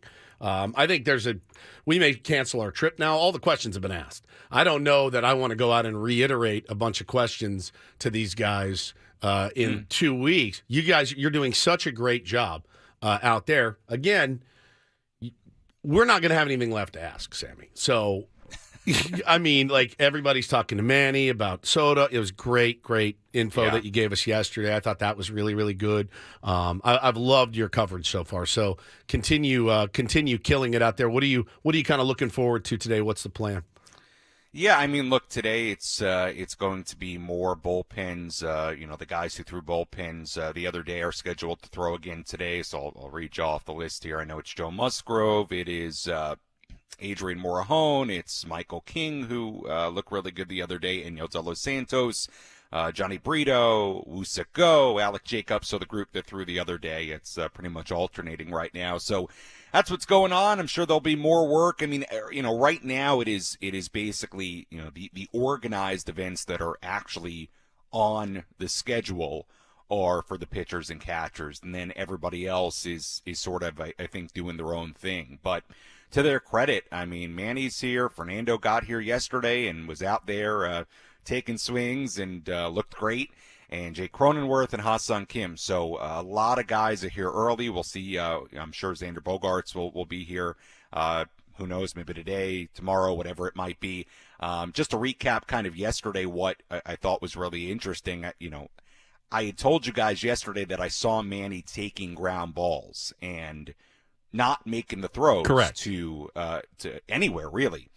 And so yesterday, after everybody's done hitting, Manny starts throwing a ball up against the chain link fence and the padding down the line. And I'm thinking to myself, all right, this must be what he can do. And then Manny did that for a couple of minutes and then walked over to the other field and all of a sudden is playing catch with Jake Cronenworth. And my goodness, I'm right there and I'm looking at him saying, looks good to me, looks pretty normal to me.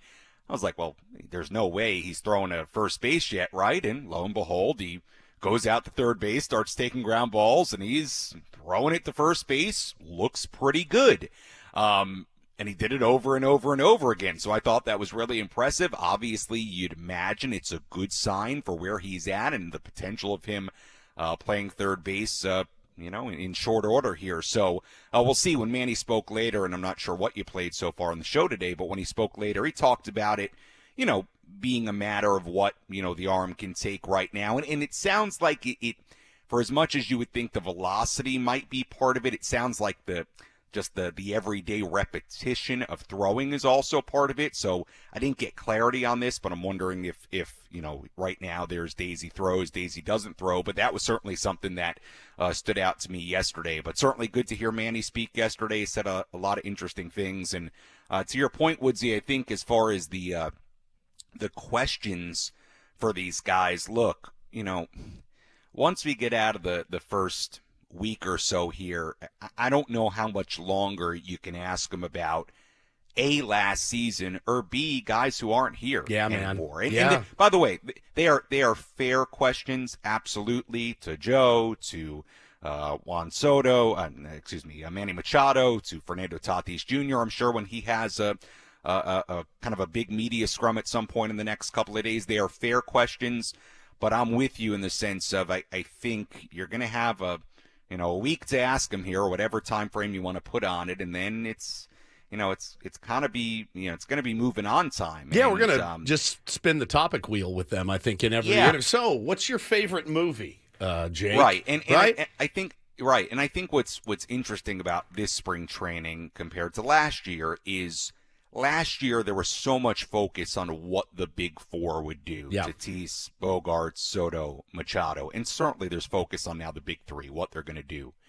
But there are so many very legitimate questions about this roster, the outfield, all these different things that we continue to talk about, that we've talked about for quite some time, that I don't know that the main focus is on those three guys. And, we know who they are and we know what they're likely to do. And we understand the context of this season when you think about what happened last year. So it's a different spring training, different set of storylines. Hey, good to hear Manny talk yesterday, and we continue on. Sam Levit joins us from Padres spring training in Peoria, Arizona. Sam, I know there's no guarantees, but my takeaway from AJ Preller yesterday was that there is another move coming, at least one, whether it's a trade or a free agent signing. He's going to do something here before the end of spring training. Did you get that sense as well?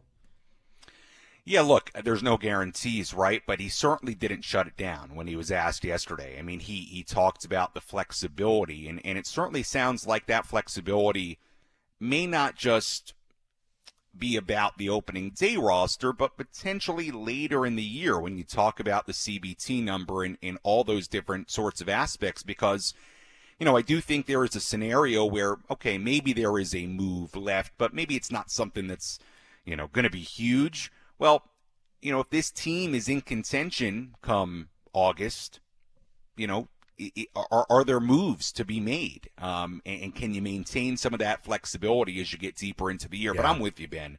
He didn't shut it down. It certainly sounds, and I thought AJ, was, you don't always get a ton from him publicly, but I thought he was, pretty upfront yesterday saying that, there are discussions going on, and he talked about trade discussions, and obviously there are things still going on behind the scenes. And I think you got to assume that too, because look at the market. I mean, look at these guys that haven't signed yet. I mean, there's so much going on across the sport right now. So I'm with you, Ben. I thought it was pretty clear that there are still things going on behind the scenes. Whether those things come to fruition, whether it's something super significant, to be seen. But I'm with you. I thought it was pretty clear that, in all likelihood, there's at least some sort of move left to be made. Talking to our pal, Sammy Spring Training out live at Padres Spring Training in Peoria, Arizona. Jackson Merrill is another guy you got a chance to catch up with yesterday. I think we're probably going to play some of that audio later in the show, but just kind of give us your impressions of him. Did see some video of him working out in the outfield as well. I think, a position like that, like, hey, kid, you have a chance to make this team. He's like, sure, put me anywhere. I mean, I just want to be a big leaguer. What were your impressions of Jackson?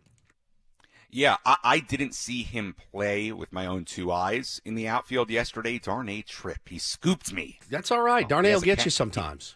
I love Darnay, but he has a cameraman too, so there's a little advantage there.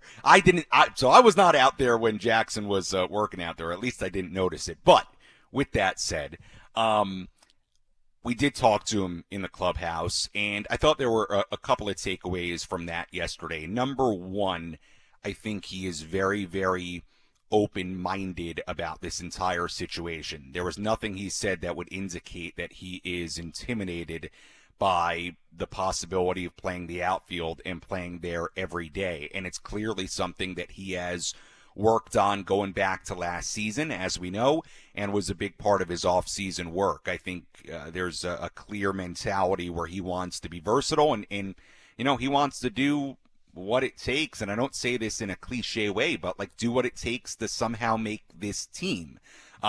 So look, he appears really accepting of that, which I think is really good. So look, I thought he seemed really confident and calm and has that maturity about him, just like we talked about with Ethan Salas the other day. It's funny, I went back and watched the interview I did with him last year. I thought he seemed maybe just a little bit more comfortable and confident this time around. And that makes a ton of sense because he was in that major league clubhouse last year. If you remember, he played a ton during spring training last year because of the WBC. So he's not walking into that clubhouse for as young as he is. This is not his first time going through this and going through a major league spring training and being in the clubhouse with these guys. And I think obviously, like he alluded to, the big difference between last year and this year is that last year, I think we all understood it was just supposed to be a good experience for him to get him ready for his own minor league season. This year, he has a very legitimate shot to make this team as currently constructed out of spring training and make it as somebody who could play the outfield every day. So I thought he handled everything well. I did not see the work in the outfield, but I came away, as I have been with Jackson, impressed, and he certainly seems to understand what's in front of him. And I think, too, and I had asked him about his offense because there's been so much focus on the defensive side in this transition to the outfield. But I think it's important to remember, and he said, offensively he feels good, but it's important to remember, like, the offensive part of it is really the thing. And that's not to say that you want him to be a liability in the outfield.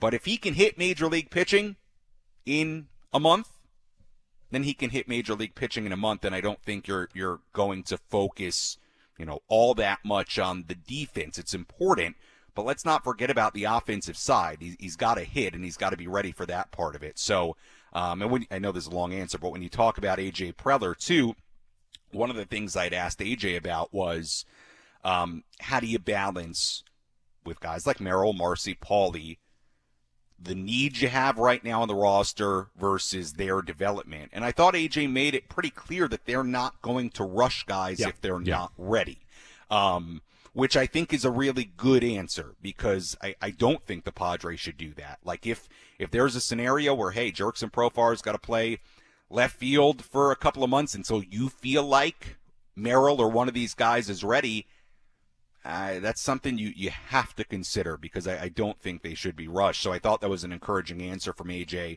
And but look, Jackson seems up for the challenge and up for the opportunity and understands what's in front of him, no doubt. Before you go, Sam, we have Stephanie Daly, who's a relationship dating blogger, content creator, joining us in studio later in the show. Do you have any questions, relationship questions that we can ask Stephanie for you? Write one down. Any relationship questions. If you think of one, you can put it in the chat, Sammy. I can put it in the chat. I can text you. No, because I have it all figured out. I'm in a very good, healthy relationship. To be honest with you, for all the listeners out there, it's the first, it's first real relationship I've really ever had, and it's going very nicely. So I think everything's good. I've learned some things. Certainly learned that you got to consider certain things and like other people's understand feelings and stuff. Understand that there are things that are important. Is that a problem? Right. No, not at all. Okay. She met me during baseball season, so she gets it. But you got to understand there are certain things that are important to the other person that may not make sense to you initially. Right. But because they're important to the other person, they've got to be important to you. So I've learned a lot of lessons lately, and good lessons and important lessons. And quite frankly, gentlemen, it was time for me to grow up a little bit and start learning that life is about more than me. It's exactly life is right. about more than Sam Levit. Exactly right. She's probably our young listening. man is all grown up. She listens to the program quite often, so she's probably listening right now. Happy Valentine's Day. She's a sweet angel. We met her. She's just fantastic. So, Sammy, have a good day. We'll talk to you tomorrow. Bye. Bye, Sammy. There he is, Sam Levit, Sammy Spring Training, keeping his relationship happy and thriving even while he's off and covering the Padres at spring training. I mean, let's be honest. That's probably a little bit. Absence makes the heart grow fonder. That's exactly is what they say. Really works. All right, we will have Stephanie Daly joining us in the second half of Ben and Woods. Up next, though, all it says here is sexy songs and Ben reads romance, whatever that means. So that's coming up next. Here we go. With Ben and Woods here on 97.3 The Fan.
Halfway home on a Valentine's Day here on Ben and Woods, 97.3 The Fan. Thanks so much for being here.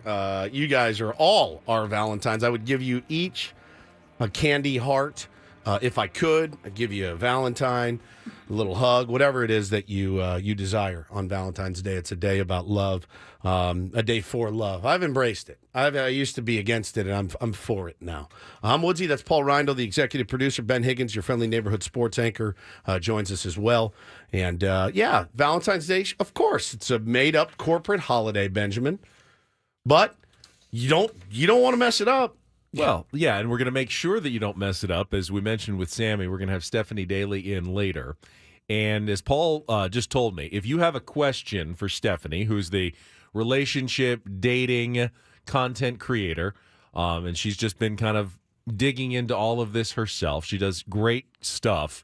You can go to our Instagram story, and there's a little box where you can type in your question. So go to the Ben and Woods Instagram story, type in your question, and we will ask Stephanie some of the Tier 1 questions coming up later. Now, you're also offering up Valentine's Day advice. I saw last night on Twitter, at least trying to figure out what's the proper procedure in terms of Valentine's not Day. giving Yeah, advice. I could have used her help yesterday, and I probably should have just DM'd her and asked her what I should do. But I got home yesterday, and I went, all right, logistically, Valentine's Day being... This was yesterday. So Valentine's Day being tomorrow, should I now, at noon, go out and get stuff for Valentine's Day? So what's the cut? Like, ladies, if you woke up this morning and there wasn't a card or flowers when you woke up, no matter what time you woke up, are you like, oh, cool, man? Or shouldn't there be, like, as long as you get it in by the deadline? 11:59 p.m. Is that the trade deadline? As long as it comes by Valentine's Day, card, flowers, you get it at 11:59 p.m., you have satisfied the Valentine's Day requirements. I would try that. So I thought that as well. And I thought, all right, well, wake up on Valentine's Day. I won't have anything for her. And she's probably not going to be happy with that. So it's not Christmas morning. You're not expecting to wake up to presents necessarily, are you? Later in the day's fine. The ladies might. The ladies might. Really? Yeah. Yeah, I think so. Somebody said to me, well, the answer is, what did your wife hint at? And I said, oh, my wife doesn't hint. She only yells at me when I inevitably make the wrong choice. So I always feel like I'm up against it either way. Whatever I do is going to be the wrong move. So I decided I was going to take the bull by the horns, so to speak.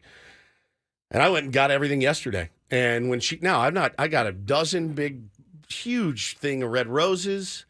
Bo made her a card. I wrote her out a card, got her some little candy hearts and stuff.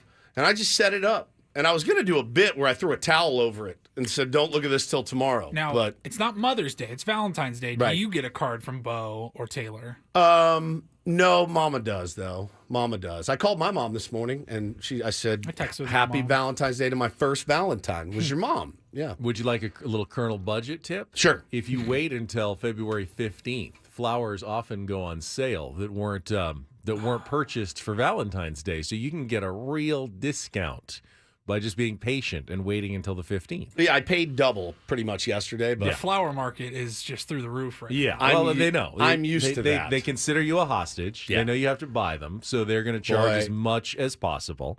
It's like Super Bowl weekend, Vegas hotels. They're going to charge the maximum rate because they know you have no choice. If you're going, you got to stay there. You're going to pay it. Flowers at Valentine's Day are the same thing. I just booked a trip to Vegas for Megan's birthday later this year. We are going the day after F1 ends. Smart.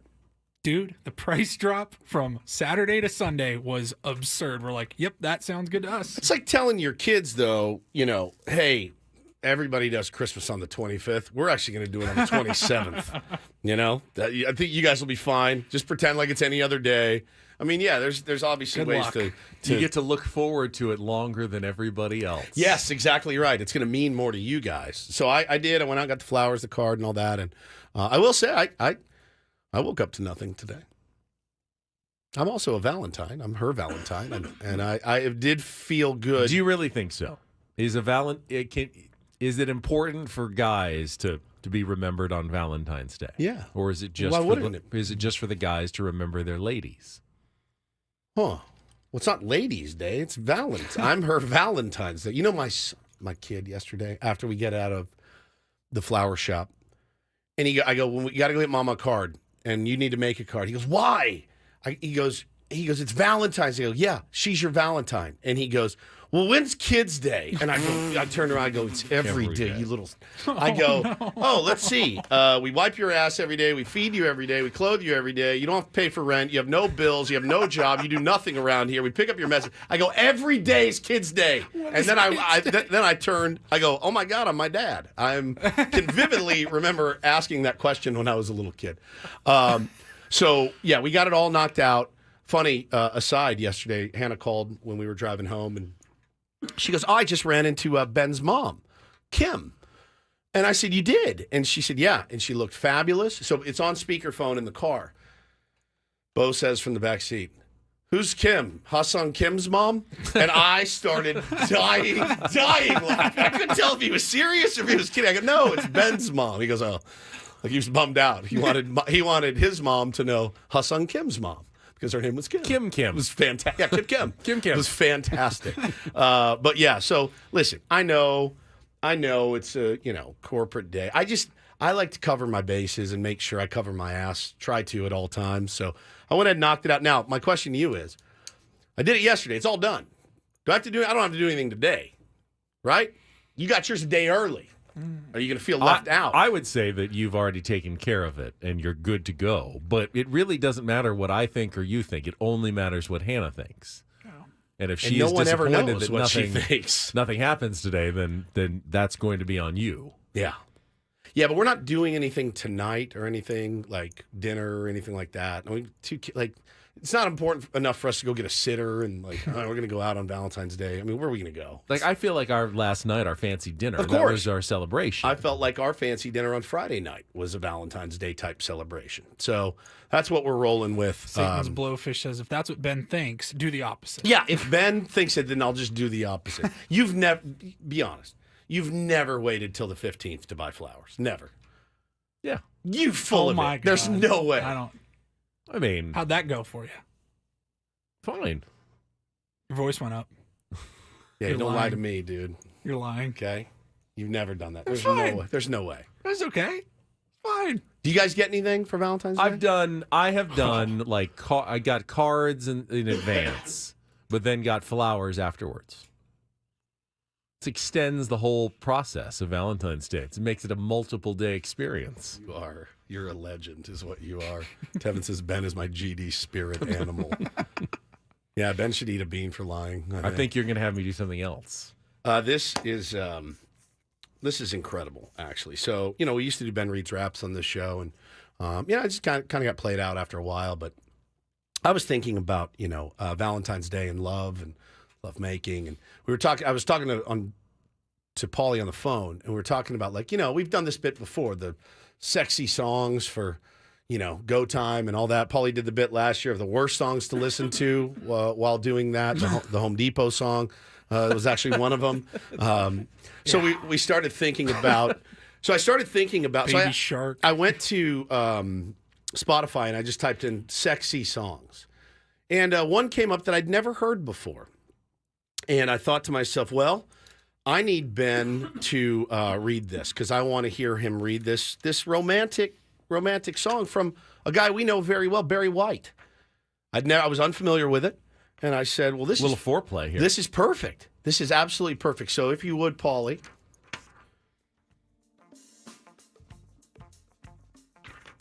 Let's get it on. This is Love Serenade.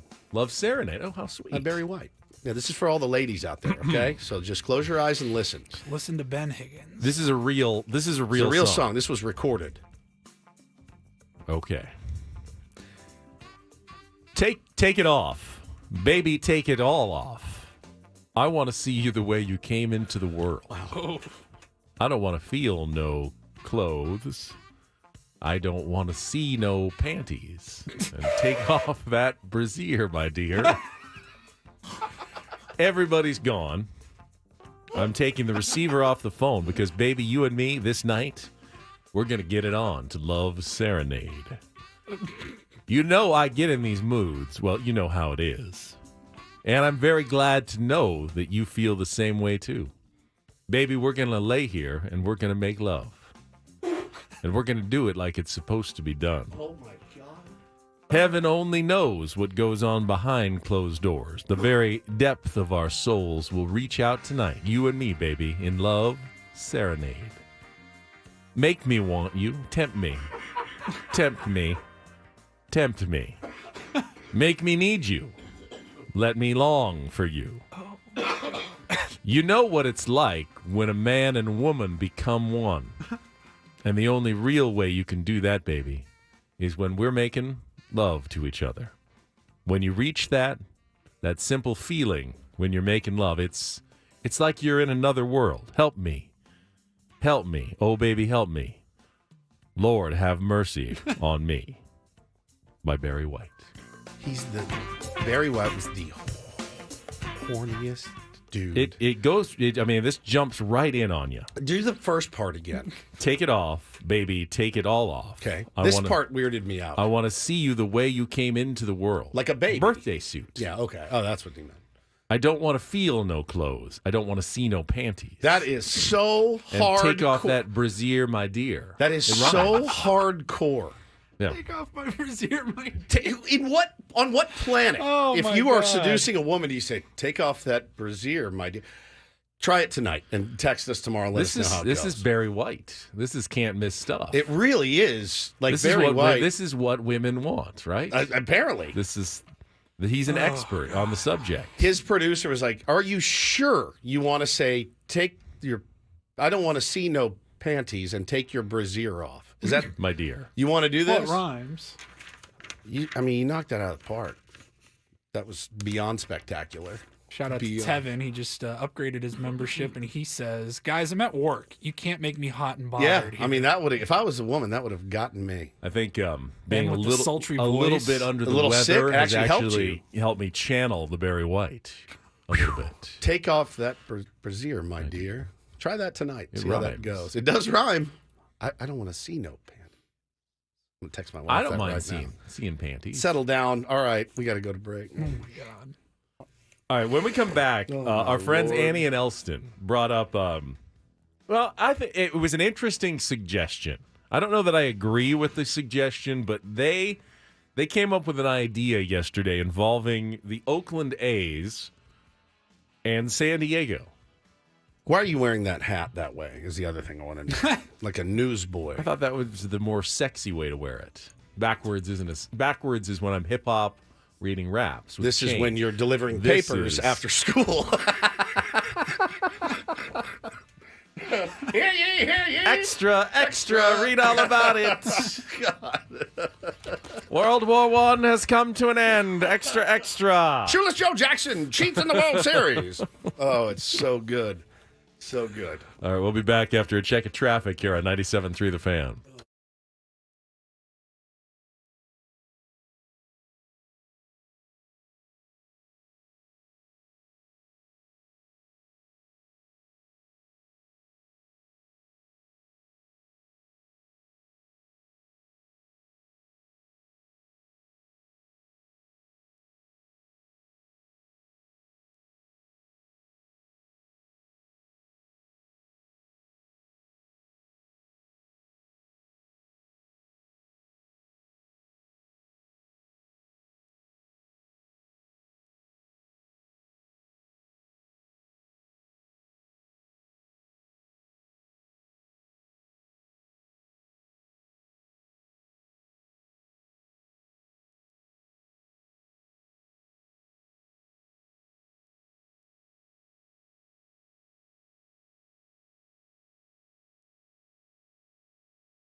We had Sammy Levit joining us just a little while ago. Sam Levit's appearances from Padres spring training are always brought to you by your San Diego County Toyota dealers. We make it easy. Emily Nyman will join us for our Tier 1 tour as we turn our attention to the New York Yankees coming up here at the bottom of the hour.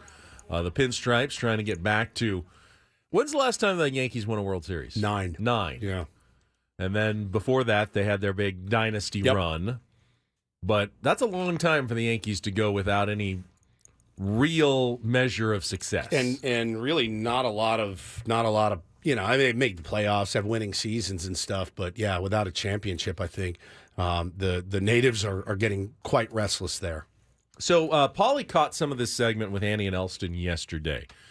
You know, the Oakland A's are currently looking for a temporary home. They're going to play in the Coliseum this year. I think they're talking to the Coliseum about maybe extending in Oakland, but also talking to Sacramento and Salt Lake City about places they can play while they build their Las Vegas stadium that won't be ready until 2028. And Paulie said, Annie and Elston brought up the idea, what if they just played in San Diego? It's hysterical. At Petco Park. Like on the days when the Padres are on the road, they could have a nightmare home games. for the MLB scheduling crew. But essentially, you play half your games at home and half on the road. So you theoretically could figure it out where you could schedule 2 teams in the same ballpark all summer long, and you could make it work. This is obviously next season because they have one Not more this year. Yeah, they're in Oakland this year, but they still don't have a home for 2025 and beyond. It could be 2025, 2026, 2027, maybe even 2028 if their stadium gets delayed. So this could be 3 or 4 years that they need a temporary home. Are we bailing out some bad behavior? A little bit. Are we a little enabling? complicit in the I mean, they're going to end up somewhere. They are, but also and you know, you go back and forth because you think the last thing you want to do is bail out a league and a commissioner and an owner that have all just crapped themselves about this thing. There's just no question about it. They've just soiled themselves, and it's a teenager that has a grand idea and has not thought out any repercussions or no road landmarks along the way. Just like, I'm doing this. All right, idiot, do it. So are we bailing them out? I can see that it could also be beneficial to the city of San Diego. The team, could make some money off of it. Petco Park every single night. I mean, a lot of people could work more. They could make more money. 6 straight months of baseball. 6 straight months of baseball. Like, I don't really feel like going to the Padres game. I'll go check out the A's. I mean, it's weirder than hell to think about. It would be a less crowded, more affordable experience to go see an A's game. Yeah, Tom says, forget helping out a team trying to abandon their city. Yeah, we should be more anti this than almost anyone. There would be an occasional Padres road game at the A's, which would be weird, where they'd be playing as the road team at Petco Park if they were doing that in an interleague game. Now, that would be fun. That's more Padres baseball at home for us. I think the Padres, they'd have to pretty much cancel. There wouldn't be any concerts or anything all summer long, though. They wouldn't have the ability to hold any other events or activities at Petco Park. There's quite a bit that goes on there. They make more money, though, housing 81 baseball games versus the maybe not 10 to 12 concerts they have. How many people are the A's really going to draw? Right. How many? They're drawing about 3,000 or 4,000 a game up in Oakland. Do you think the A's draw more playing a home game in Petco Park against, the Seattle Mariners or Oakland right now? You might get more fans down here. Yeah, Satan's Blowfish says it would be for like a pittance. You know what I mean? I get it if they want to support another team and the players. But the idea that the A's are some massive cash cow waiting to happen for SD is a total fantasy. Now, look, if the Dodgers wanted to use our home stadium, well, we could get our paper. We could stack our paper a little higher. You know that Dodgers fans like Petco Park more than Dodger Stadium. There's no question. I don't even know if they hide it. I don't think they do. They like coming down to Petco Park more than they like going to their own stadium to watch games. I think that has been very clear, which means, of course, you get a lot of Dodgers fans for Padres home games when the Dodgers are playing, but that's because they like it. Dodgers fans prefer our ballpark to their own ballpark. So this is obviously a pretty far-fetched idea. Yeah. It was just kicking it around. I like the idea. It's the off-season. Now, eventually, they need to play somewhere. and they've kicked around, like they've looked at Salt Lake City, they've looked in Reno, they've looked in Sacramento. Let's call it Reno. They end up landing there for a couple of seasons, the A's. Are they the Reno A's? No, Are they still the Oakland A's? Or they're the Las Vegas Las A's. Vegas I think if A's. they leave, I think they become the Las Vegas A's playing Before they in play in Reno or Vegas? Sacramento. Although maybe if it's Sacramento, they stay the Oakland A's playing in Sacramento. But if they go to Salt Lake City, are they the Las Vegas A's playing in Salt Lake City? They have a TV deal. We don't. Reno, they could be the Nevada A's. Yeah, the Nevada A's. It's an S show. It is what it is. It's a total S show, and I feel bad for guys like Brent Rooker. Feel bad for guys like Mark Kotsay.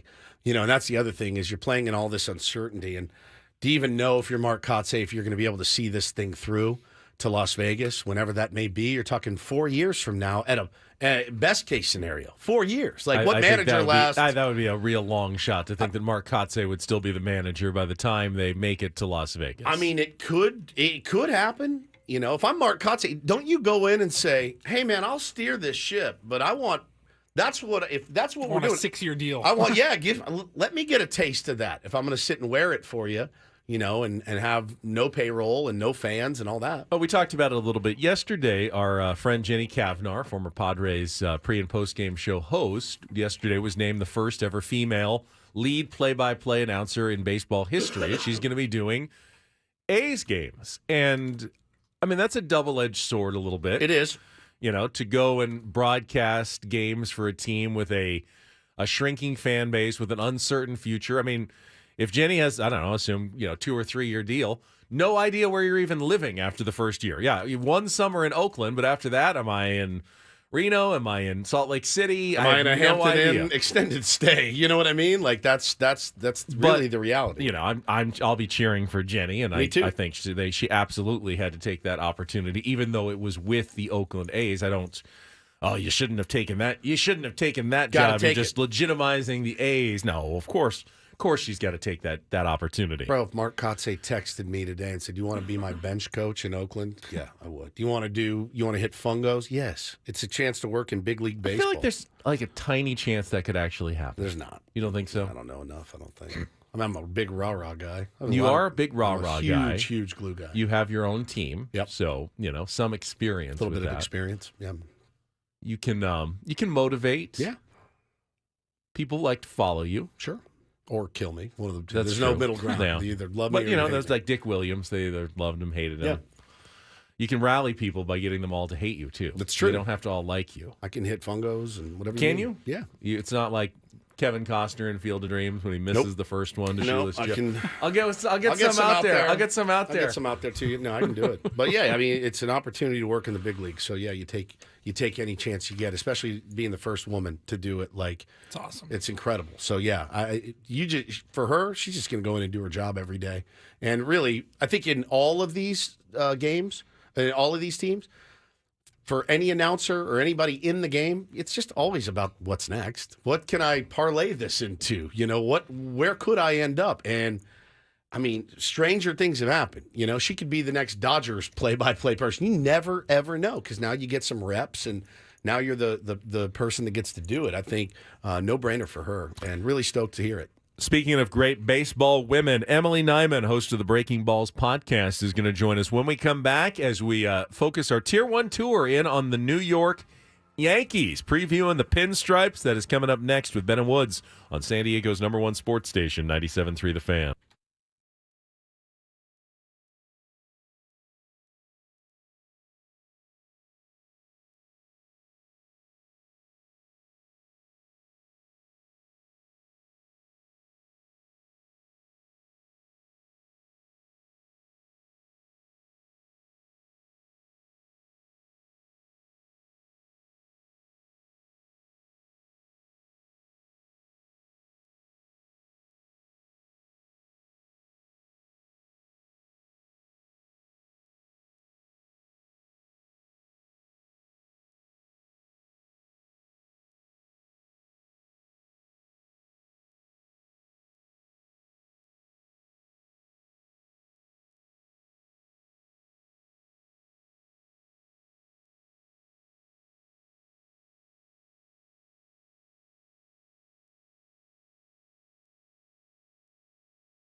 All right. Blinded by the pinstripes coming up here. You're blinded by the pinstripes.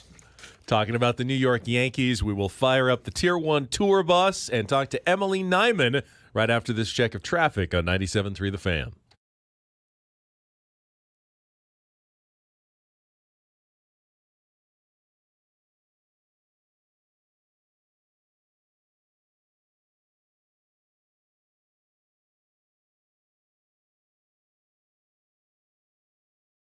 Murray reports of some debris in middle lanes and collision involving several vehicles westbound 8 just past Lake Jennings Park Road. That is in the center divide. Big news from Soapy Joe's chief bubble officer, Tony Gwynn Jr. Have you heard you can create 4 customized ball cards with Tony Gwynn Jr. through the Soapy Joe's Car Wash AR game and win amazing prizes? Visit SoapyJoesCarWash.com for more details. Soapy Joe's is good, clean fun. I'm Kelly Danick with Ben & Woods, San Diego's #1 sports station, 97.3 The Fan.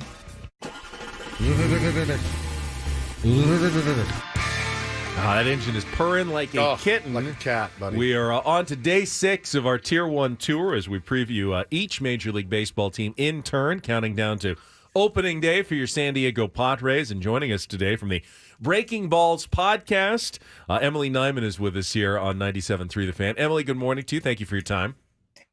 Good morning, guys. How's it going? Oh, we need some audio here. Hang on. Paulie's going to make sure your audio is on. We see you, though. Need your Zoom. You can wave to everybody. Yep, We're there good. she is. We just can't hear you. Hear you. It's all right. I think she can hear us. She can probably hear us. We just can't hear her, which is important on radio. She can write her answers down and hold them up. That's true, and we can translate to the audience outside. So just find your whiteboard and get ready to.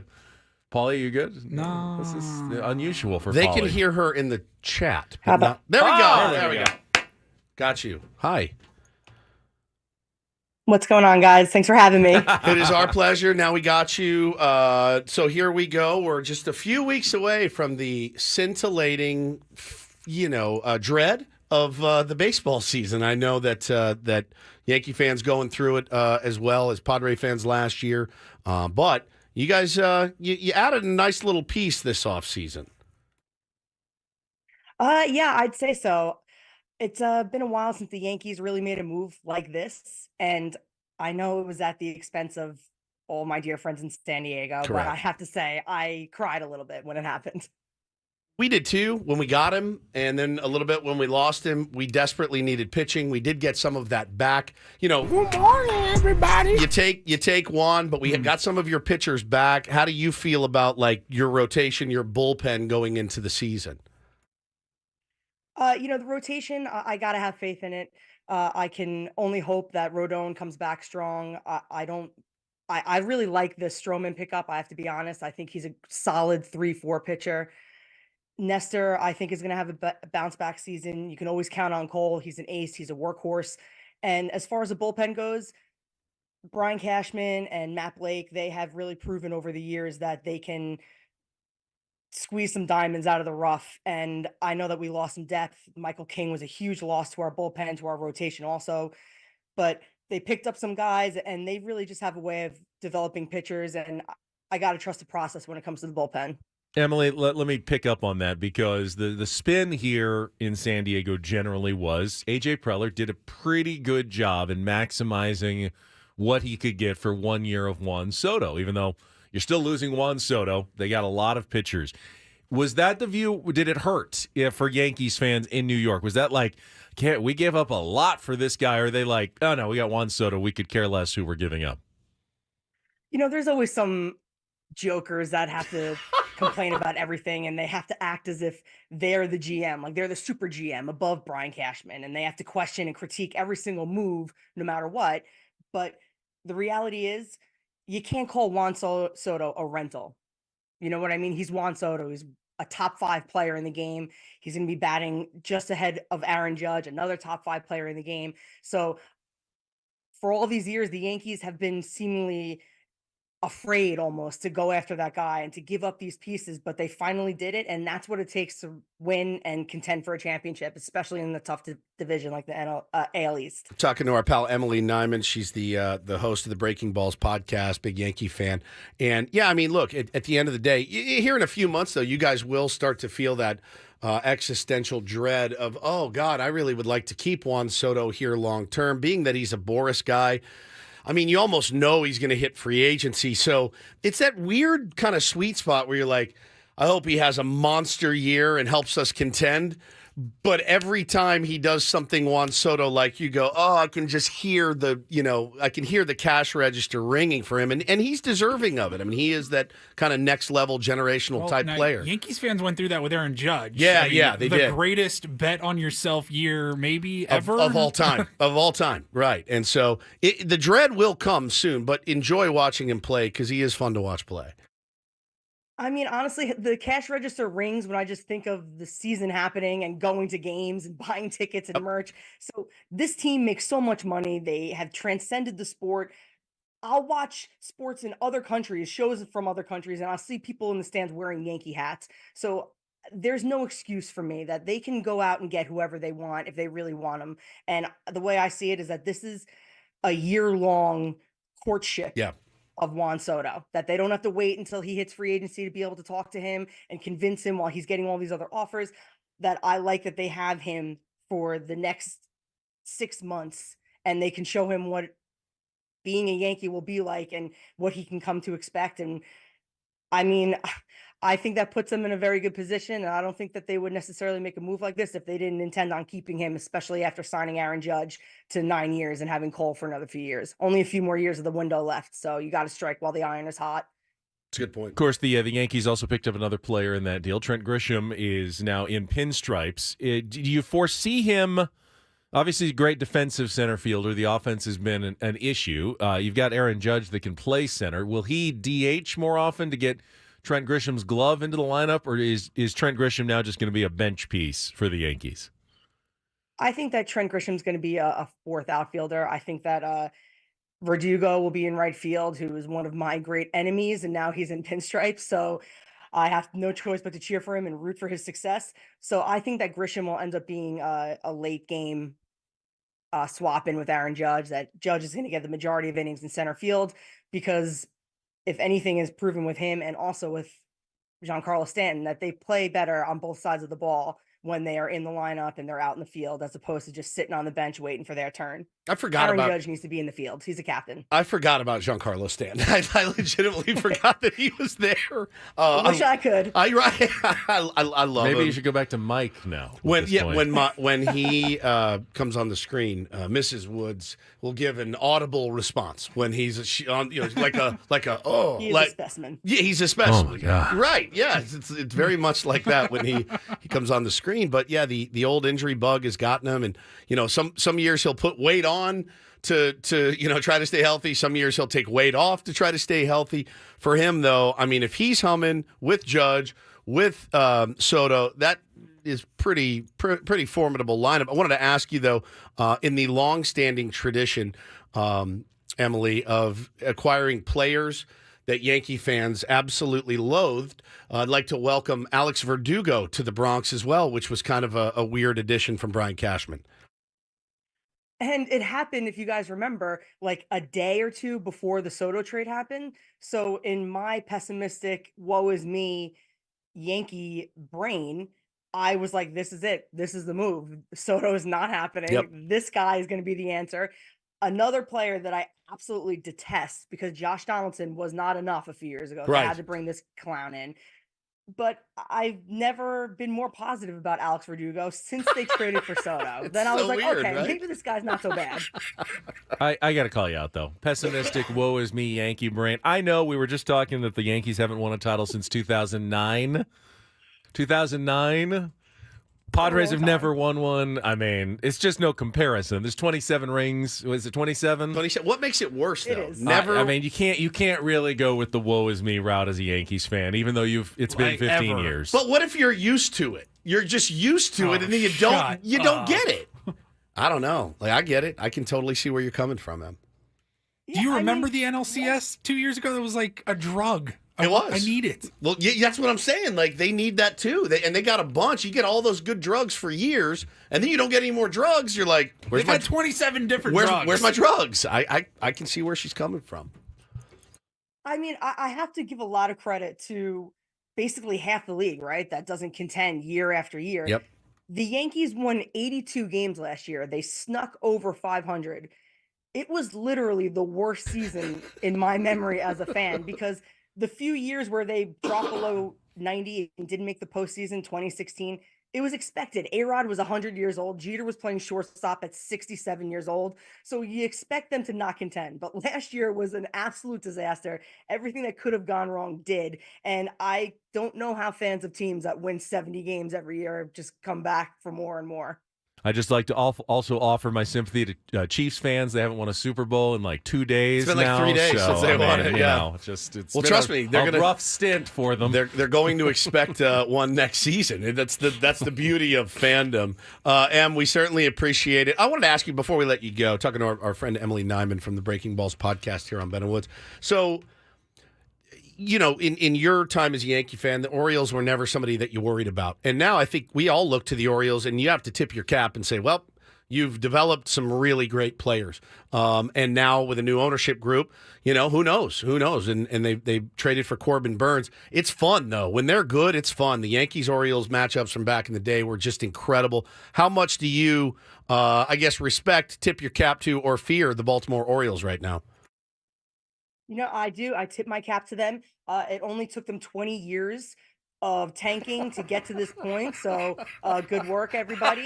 And I'm not afraid of them. I'm not afraid of anybody, because at the end of the day, you got to go out there and you got to play the games. And we saw what happens in October. It's all about just getting your foot in the door. Doesn't matter if you win the division. Doesn't matter if you sneak in that second wild card spot. They didn't win a single postseason game. No AL East team did. The Yankees have as many postseason wins as that squad of Orioles does at this point in time. So I'm not afraid of anybody. Bring it on. I love her so much. You are the true GOAT. You are just the best. I only took you 20 years. Congrats. We do that too, though. Padres have won more playoff games than the Dodgers recently in the last 3 years. That's exactly right. That's exactly right. You're the best. Thanks so much, Emily. Em. Bye, guys. Thank you. Emily Nyman covering the Yankees from the Breaking Balls podcast. That was fun. She's the best. I had to call her out, though. Come on. Yeah, you can't be a have to, long-suffering Yankees fan. So funny. They have more rings than anyone, right? There's no team in professional sports that has more championships than the New York Yankees. Correct. Yes, only a handful of them have come this century. So, boo-hoo. Yep. Boo-hoo. I mean, I get it. Like, you know, your wife makes love to you every day, and then one day it stops. You know, who's got it worse, you or the virgin? You don't know what you're missing. Doesn't have any idea what he's We missing. don't know what we're missing. Yeah, you don't know what you're missing. And trust me, if you get one, we always say that BS line of, I just want one. I just want one. You don't want just one. You want 15. No, but I need at least one. You need one, but you will lose their minds if the Padres win a World Series and don't repeat. It's just the nature of the. I have no love for the Yankees, but I will acknowledge that having a competitive, good Yankees team that's playing in October is good for the sport generally. To have them be relevant and be competing for championships. Well, it doesn't have to be every year, but you know what's interesting though is they're not feared at all like they were when I was a kid. And I mean, not even in the slightest. Like there's no mystique anymore about the Yankees. There's mystique around a bunch of other teams. The Astros, frankly, like they have more mystique than the Yankees these days. I mean, the Dodgers don't win in October, so they have no mystique either right now. The Braves have a little bit of mystique. There's some teams you look at and go, I would much rather play them. When back in the day, they used to talk about the ghost of Yankee Stadium. It felt like a real thing. I mean, people would go in there and forget how to play the game of baseball in October sometimes. It was crazy. It's interesting because Mystique hasn't won a single ball game for anyone. You got to go out between the lines, and you got to execute. You got to perform. You don't want to hear this story, Benny, but they've done the documentary on the '98 team, and they talked about how they saw the Padres out looking at Monument Park and kind of taking it all in at Yankee Stadium, and they just looked at each other and go, "We got them, we got them." Like I think it does help you win baseball games. If you're a team that's feared but that's gone. That is long. It's been gone for 20 years, by far. So it's interesting to see what the AL East is going to do. Red Sox have done really nothing to improve their ball club at all. I mean, mystique is only real if you let it be real. Correct. Yeah. The Yankees are just one of 30 They're one of 30 baseball teams, 100%. Yes, they never change their uniforms. They have a lot of history. They don't allow facial hair. But they operate under the same rules. Still got to go out and win the games. As every other team. They're just one of 30 baseball teams. There is actually nothing inherently special. There's no automatic path to success, and we've seen that now for a decade and a half. There's nothing. Mystique doesn't get you anything if you can't put a good team on the field. I mean, we put a good team on the field last year, and we had no mystique, and we didn't win. So there you go. Neither does having the best players sometimes. It's a weird sport. Very weird. It's a very, very weird sport. I hate it. Yeah, I hate it, and I love it more than anything. It's the true definition of love-hate. I think it's interesting the teams that you say have mystique. The Astros, the Braves. They've got some mystique to them. Or they just have the best players. Well, no, I mean, the Dodgers have the best players, and they have no mystique. None. Zero. Their best players can't even hit in October. The clock strikes October, and they don't hit. You see, Dylan Hernandez writing about Mookie Betts? I sure did. Not necessarily being fully invested all the time. That was a weird article yesterday.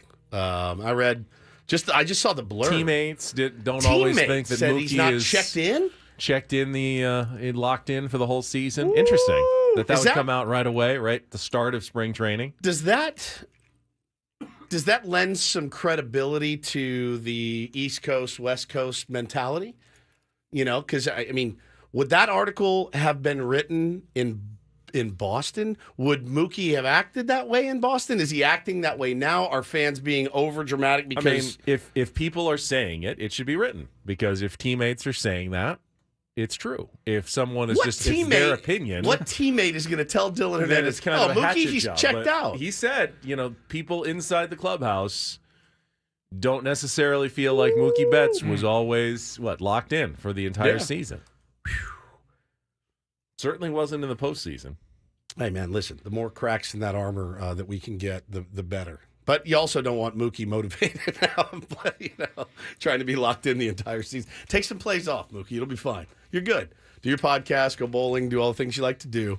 It is strange. I did see that yesterday. It surprised the hell out of me to see that article yesterday. I mean, is it just because he didn't? I mean, it's not the LA Times' job to hype up the baseball team and write just glowing stuff about them. But my guess is they'd sell plenty of papers if they were hyping up the baseball team and getting people excited. So for that to come out was kind of pretty telling and interesting, I thought. I need to go read the entire thing. I think it's behind a paywall. I don't know if we have LA Times, but I'd like to read that entire piece by Dylan Hernandez. All I saw was the clips that were kind of tweeted out, and it was interesting. All right, we've got 1 hour to go. In studio, we're going to have Stephanie Daly joining us for our last couple of segments. Before that, though, Ryle report, including a trade offer for LeBron James that they said was made at the deadline. This is kind of surprising to basketball fans. We'll get to all of that coming up next with Ben and Woods on San Diego's #1 sports station, 97.3 The Fan.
Today isn't just Valentine's Day, Woods. It's also National Ferris Wheel Day and National Football Hangover Day, which is weird. You feel like Monday should have been National Football Hangover Day. Yeah. Like they couldn't squeeze it in. They had to wait until Wednesday for that. But That's what the calendar said. happy National Football Hangover Day to everybody. It's not National Skincare Day, but I will once again remind everybody, see your dermatologist, get checked. I went for my biannual appointment. Is that twice a year or is that every other year? I think that's twice a year. I never right? know. I don't either. Biannual. I go every 6 months. Okay. So, like a dentist. I go to the dermatologist. She did slice one more mold. She always takes at least one off. Just because she says it looks a little, might be growing a little bit, and they send it to get biopsied, so then I have to wait. She makes a necklace out of all your moles. A few days and find out. Hopefully not cancerous or anything, but you have that stress of waiting for the phone call. So you had to go and you strip down. Correct. Nude. Well, I mean, you get that that paper thing backwards. that, have the opening in the back. And were you nude? I left my underwear on. Okay. Did she get in there? Yeah, she did check everywhere though. Just How was that? I have moles everywhere, so How was that? fine. Cold. Cold. Always cold. But don't be embarrassed. Don't let embarrassment stop you from making sure that your skin health is protected. Attractive. Dr. Starling? Yeah. She's not bad looking. Oh, good. That's not really relevant, though. She's just a good doctor. That's what's important in this situation. All right. Congratulations. Well, you can congratulate me after it comes back, hopefully benign. That's true. When I get my report back in a few days. That's All what right. we're going for here. That's right. So get your skin checked and get your Ryle report from Paulie Rindle. And get things started here with our today's edition of the Rindle Report. Now tuned into the greatest. Welcome to the Rindle Report with Paul Rindle. Hi, Paul. All right. 2 stories from the world of sports that we haven't gotten to yet. We'll start off in Major League Baseball. And 1 story that you didn't know you needed. Are you laughing, biatch? It's the Rindle Report Hey, Paul, how you doing? Okay, how are you? on 97.3 The Fan. Are you ready to bless the mood? I need some help, please. That was good. Can I get a oh yeah? Oh yeah. All right. All right. All right. Good Wonder morning, how gentlemen. the carving guy is doing today. Hope he has a Valentine. Yeah. Slicing up beef or ham for her at home. How old do you think he is now? It's a good question, dude. Was he about 23, He looked like he was in his 24? 20s. Yeah, in call that it video. 22. But that video had to be from what, early 90s, late 80s, Yeah. maybe? He's probably... He's like our age, Might be maybe. in 50s now. Yeah, maybe even early older than 50s. us, Yeah. I mean, the guy, I don't even think he knows. Does he know how big of a Did you catch celebrity? the game last night? He's everywhere. I get tagged in it 50 times a week. It just never stops on the internet. I just hope he's having a nice Valentine's Day. I hope he has somebody that he can. She's like, oh, good. Let me guess what's for Valentine's Day. Prime rib again. I wonder if he actually worked there, if he was just an actor. actor who was hired for the video. I never saw him in anything else. I would have put him in a featured film. He was fantastic. Go ahead, Paul. Sorry, I am just finalizing something. We got Okay. something really special planned. We're going to go quickly here on the Rindle Report. Okay. 5 or 6 minutes from now, we got something planned for you guys. We'll start off in the NBA. Benny teased it. ESPN's Adrian Wojnarowski and Ramona Shelburne worked on a story here that the trade deadline was, last week or 2 weeks ago in the NBA? And there was about a 24-hour period where the Golden State Warriors were trying very hard to pursue a trade with the Lakers for LeBron James, teaming him up with Steph Curry, who those guys had some of the greatest battles over the 3 or 4 year span there, going head to head in the finals every single year, and both still playing at a very high level. LeBron older than Steph, but not by a whole lot. I mean, Steph's getting up there now. LeBron at 39 is still playing at a elite level, and the Warriors tried to make that happen, but LeBron and the Lakers both shut it down and said, no, we're good. So that was actually the second team that called about LeBron. Did you see this? The first team that called was the Philadelphia 76ers. Wow. And Rob Pelinka was so incensed that they would even ask that he responded to Daryl Morey, the president of basketball operations for the 76ers, when he said, "Hey, any interest in trading LeBron?" He goes, "Is Embiid available?" Yeah, we'll do that. Yeah, straight up. No, guess there's no deal to be made. How there. are the Warriors and Lakers doing? Pretty poorly. They're Okay. both. The Warriors are out of playoff position. I think they're 11th in the Western Conference. The Lakers are 9th, so they'd be in the play-in tournament if they went to the playoffs right now. Lakers have been playing a little better lately. They won again last night against the Pistons. 2 straight games where I think every starter scored at least 20 2 games ago, and they all scored 15. I wound him up. I'm sorry. Last game. I'm Sorry. sorry about that. What you did. I got him going. It's almost the All-Star break. Last game's here before the All-Star break, and then that we this get the, weekend? All-Star game this weekend. Good. Yeah, Steph Curry gonna go up against Sabrina Sabrina Ionescu. Ionescu in the 3-point shootout. They're both excited about that. And, dunk contest, the game is. Got the LED court there in Indianapolis. Yeah, I think they're going to have that going cool. all weekend for the NBA All-Star festivities, for the skills challenge, the dunk contest. I'm sure it's going to look really cool. All right, elsewhere, we got a congratulations to give out to our friends, some friends of the program. If you were with us at all last year during baseball season, you know that every week we spoke with our friends Jake Mintz and Jordan Schusterman from the Cespedes Family Barbecue podcast. And they both have they have their podcast together, and then they both do some side gigs. Like Jake was covering the playoffs. Oh, yeah. We remember. Fox Sports, foxsports.com. And they just made an announcement. And I was talking to them recently, and they definitely said they have something coming down the pipeline, but they clearly didn't want to say what it was. Yep. And just about an hour ago, they said that BBQ News, we are thrilled to announce Yahoo Sports as our new home for all of our MLB coverage, which is written, video, and yes, even the podcasts allow us to reintroduce ourselves and a nice video there. So a big congratulations to them. And, excuse me. And we are already working on bringing them back to the crew, back to the family for the 2024 season. Some of that sweet Yahoo money. I feel like everybody is, parlaying. What are we doing? Have you not? You make some calls or something? Do something. Amazon's got money to spend, and Apple and Amazon Prime, Yahoo, and Ben and Woods on Amazon Prime. Fine, whatever. They'd probably just have us delivering packages, which is also fine. Get out and get some fresh air. We both need it. Is that it, Paulie? I got one final story here. We will, or maybe we just hold it. I know you got a lot of thoughts on the Rock and Roll Hall of Fame inductions, I believe, right? One of Benny's absolute favorites up for Rock and Roll Hall of Fame. I could make a case. We'll save that for tomorrow. For that band. Yeah, it's evergreen. We got Stephanie Daly coming by the studio here shortly. But first, we got a message to the Ben and Woods Instagram account sometime last week, I believe, from a girl named Katie.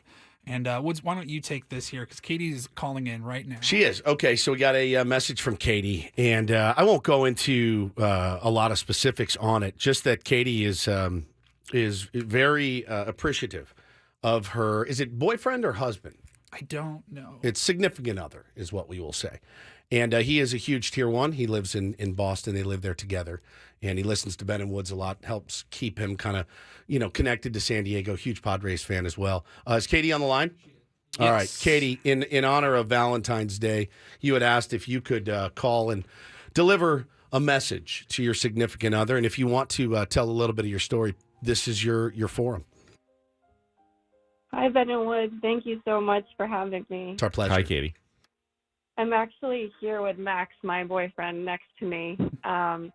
And I just wanted to thank you so much for giving me the opportunity to do this. He loves your show, and I know listening to you guys means a lot to him. And I just wanted to give him the message on Valentine's Day of how much I love him and how much I'm proud of him for everything he does for his family and for me. And he's just an incredibly strong human being. He's been taking care of his mom, who had stage 4 cancer. She passed away last week, and I'm just incredibly proud of the strength he's shown and how giving he is as a human being, and I just love him so very much. And I wanted to do something for him to show him how much he's loved and cared for, and he's always doing things for everybody else, never asking for anything in return, and so I just wanted to do this for him. Is he there with you right now? He's here with me right now. Yes, he is. Can we say hello to Max? Yeah, he's right here. Hi guys, Max- thanks for providing a spark of joy back in cold Boston every morning for me. I appreciate it. You guys are great. Good morning, Thank my you, Max. friend. What's up, Max? And we got this message from Katie last week. We said absolutely. Like, when I was a kid growing up listening to the Casey Kasem long distance shout outs, I'm like, yeah, I would do a whole show of these. I'm so sorry to hear about the loss of your mother. Katie had written me a long message about all these selfless things you do. And man, it's such a trip for us, I think, number one, and also a pleasure to know that we keep you connected to San Diego. I had a show like that for many years back in Dallas, and just wanted you to know, man, our hearts are with you, and we really appreciate you listening, and best of luck to both of you guys. Thank you very much. I appreciate that. Happy Valentine's Day to you both. Both of you. And take good care of each other. And very, very, it's our pleasure to make your acquaintance today, and happy Valentine's Day. Thanks, you guys as well. Take care, Max, buddy. you guys reach out if you're ever back in San Diego. Okay? Yeah, reach out. 100%. Reach out. We'll Come make on by the something happen. studio. Make something happen. Thank you so much. We really appreciate you. This means a lot. Our pleasure, guys. Go get you some Dunkin', right? Dunkin' Donuts, Boston. Sounds like a very sweet couple. We will. All right. Take good care. I had some Padres news that just came in. Oh, did you? Yeah. Now, I wouldn't say this is the full TV information everybody's been clamoring for, but we definitely get some information.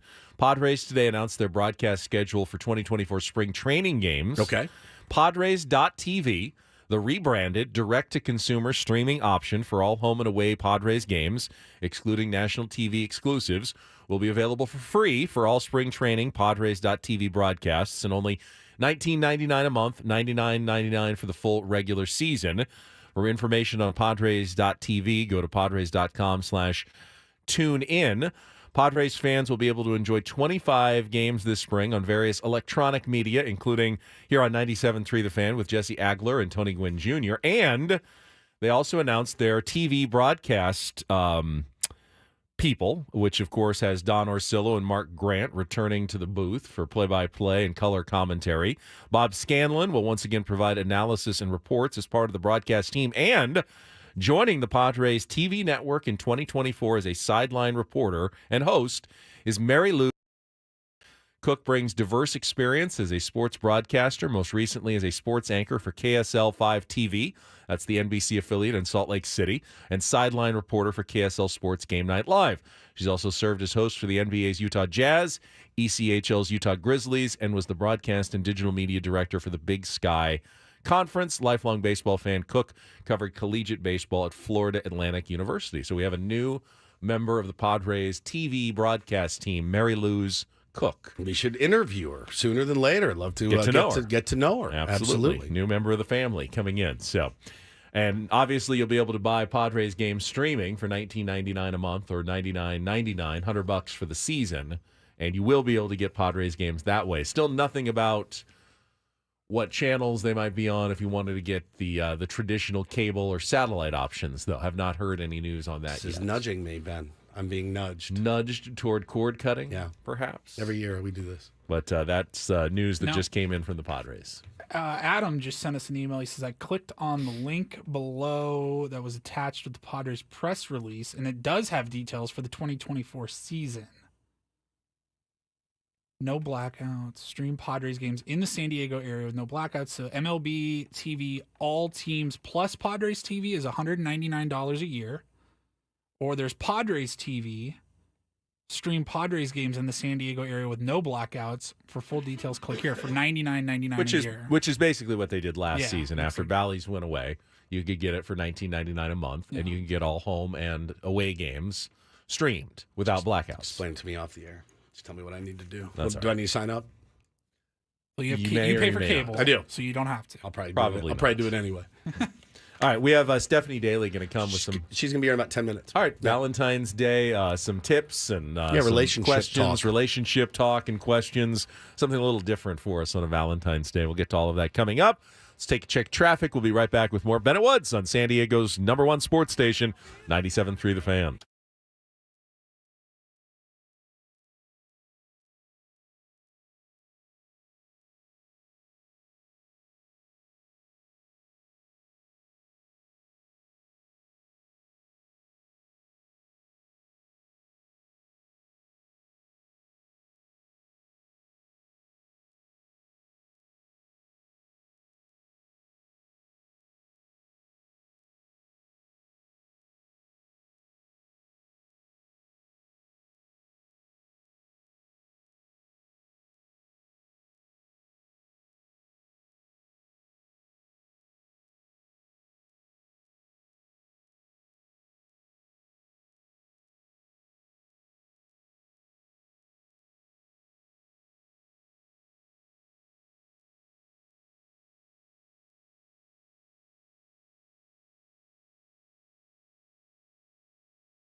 This hour of Ben and Woods is brought to you by The Farmer's Dog. Stephanie Daly is arriving shortly and will be joining us. If you aren't aware of her content, she's got a ton of followers. She puts out great, just kind of relationship questions and what people think. Get the real scoop about the birds and the bees. Woods. I don't know that it's about the birds and the bees, to be honest with you. Not the birds and the bees. Let's stay away from the birds and the bees, maybe. Yeah, probably. Get her in here, and Ben's like, so tell me about. I mean, Let's where start with the birds. Let's start with the birds, and we'll move on to the bees. Her story's pretty fascinating. I'll let her tell it when she gets here. But I love her content, man. She really knocks it out of the park. And, she's going to be coming in, hanging out with us the last segment of the day. Well, listen, we don't need any advice. Relationship experts as we are, certainly. But what's the worst date you ever went on? I've never been on a bad date. Really? Man. Never. Never been on a bad date? Never. I've never been on I've always had a good time. Every single date I think I've never embarrassed. I always embarrass myself, but I think it was like kind of endearing to them. I mean, when I first met my wife, when I had her in, she came in the studio for an interview. I couldn't get the mic to work. I was like a bumbling buffoon. And we actually had to like share a mic because I didn't know what I was doing in there. And she told me later it was endearing. And I felt I was pouring sweat like an idiot. And I'm trying to, I've never had randomly sweaty men are very attractive and endearing. I had a New York Times t-shirt on. That I got at Banana Republic. All the news that's fit to print, I guess. She's like, what are you doing? But, I got her. But I've never had a bad date, man. I really haven't. I never asked out anyone I thought I was going to have a bad date with. Yeah, to a certain extent, though. It's out of your control. Maybe. Well, I mean, even if the waiter, like, spills food in your lap, like, that's still funny as hell. Right. It's a great story. There's never been an issue of like, who's paying for this? Like, I'll just pay. I pay, and we go. We have a good time. Sometimes you get a kiss at the end of the night. Sometimes you don't. There's this girl in college that I asked out and went to a movie. And you in the movies? I know. Well, it's just there wasn't a lot to do around where I was at school. They have restaurants? No. Yeah, kind of, but it was kind of. It's a little college town. It wasn't filled with restaurants. When you go to a movie on a first date. You just sit. Well, we already kind of knew each other because we were in class together. Right. So how did you ask her out? Do you remember? I don't specifically remember how. Do anything.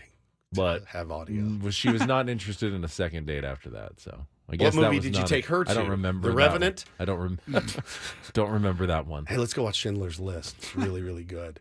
But that was just. I had dates where I didn't go on a second date with them, but I never had. Isn't that the definition then of kind of a bad date? No, sometimes I just think it's like I don't know. If you had a great date, maybe. If you both had a great date, why wouldn't you go on another one? Because something better.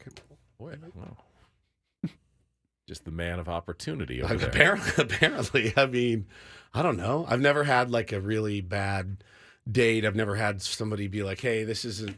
Yeah, I don't know. I just, I used to love going on dates though. Loved it. Like I thought it was. I did the flowers bit, the whole bit. Really? Oh, the whole thing. Kind of corny. No? Very corny. Very like I'm talking high school. Always taking the same place, downtown Dallas, which was about a 30-minute drive, and go down to the spaghetti warehouse. Is that related to the spaghetti factory? I don't think so. Same type of vibe, dude. Same type of vibe. The spaghetti warehouse. Spaghetti warehouse. And listen, because you go in our town, you're like, oh, do you want Chili's? Do you want On the Border? Do you want Bennigan's? So where are we going? No, we're going fancy. We're going to the spaghetti warehouse. Yeah, downtown Dallas. So it was like fancy for me. I mean, I was 17 years old. But I always did flowers. Always brought flowers to the door, the whole thing. No, you didn't do that. You just took them to movies. Mostly, yeah. Some dinner. I like dinner, too. Yeah? That one was a movie date. And Jake said no date after that. Jake said, I had a bad date. She wanted to go hiking. She broke her ankle. This was pre-cell phone days. I had to carry her as much as possible. I wasn't strong. And then drive her to the hospital. That's terrible. That's one of the worst dates. It feels like that could form a relationship much faster, though, than just a regular. It could. I mean, you're kind of, if he's like a weakling though, trying to carry her down. She's got a broken ankle. I don't think she's feeling. It's an opportunity to show off if you can. If you can do it. Megan says, I imagine meat hanging from hooks in a spaghetti warehouse. No, it was like spaghetti. It was like romantic Italian. Why would you call it the spaghetti warehouse if you're going for romantic Italian? Yeah, the spaghetti warehouse. I'm 99% sure it's the spaghetti warehouse. Who came up with this name? I don't know. What's the spaghetti factory? It's a terrible name. Factory of spaghetti. It really is not. It was not that great of a restaurant either. Dan says, anticipating the first date is a great feeling. Bro, you are not kidding. This we spent our whole lives chasing that rush. I'm going to throw this up on the YouTube. But yeah, that is that's there was never had any real bad ones though. Always fun. Always liked to date. Matt says my wife skipped dinner before our first date. She drank enough that she threw up 3 times. I had to get her address from her car registration to drive her and her car Paulie's home. Found the spaghetti warehouse on the chat. That's the one right there. Oh my God! It looks like the Sholey Brothers Candy Factory out at Petco Park in center field. That is it, man. Look at that. Yeah, it looks sexy. Oh, the memories come rushing back. Yeah, nice brick building full of spaghetti. What did you generally order? Spaghetti? Yeah, spaghetti. Which is not the best date food. Twirling it up, sucking down meatballs, and holy cow, man. Brett says that looks like a front from a mob movie. Oh, man. That is so... It was really good. No, it was not... There was nothing scary about it. It was fantastic. All right, let's take a timeout. We'll come back, and I think Stephanie's here, so we're going to return with Stephanie Daly when we come back here with Ben and Woods on 97.3 The Fan. Don't go away.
The Fan.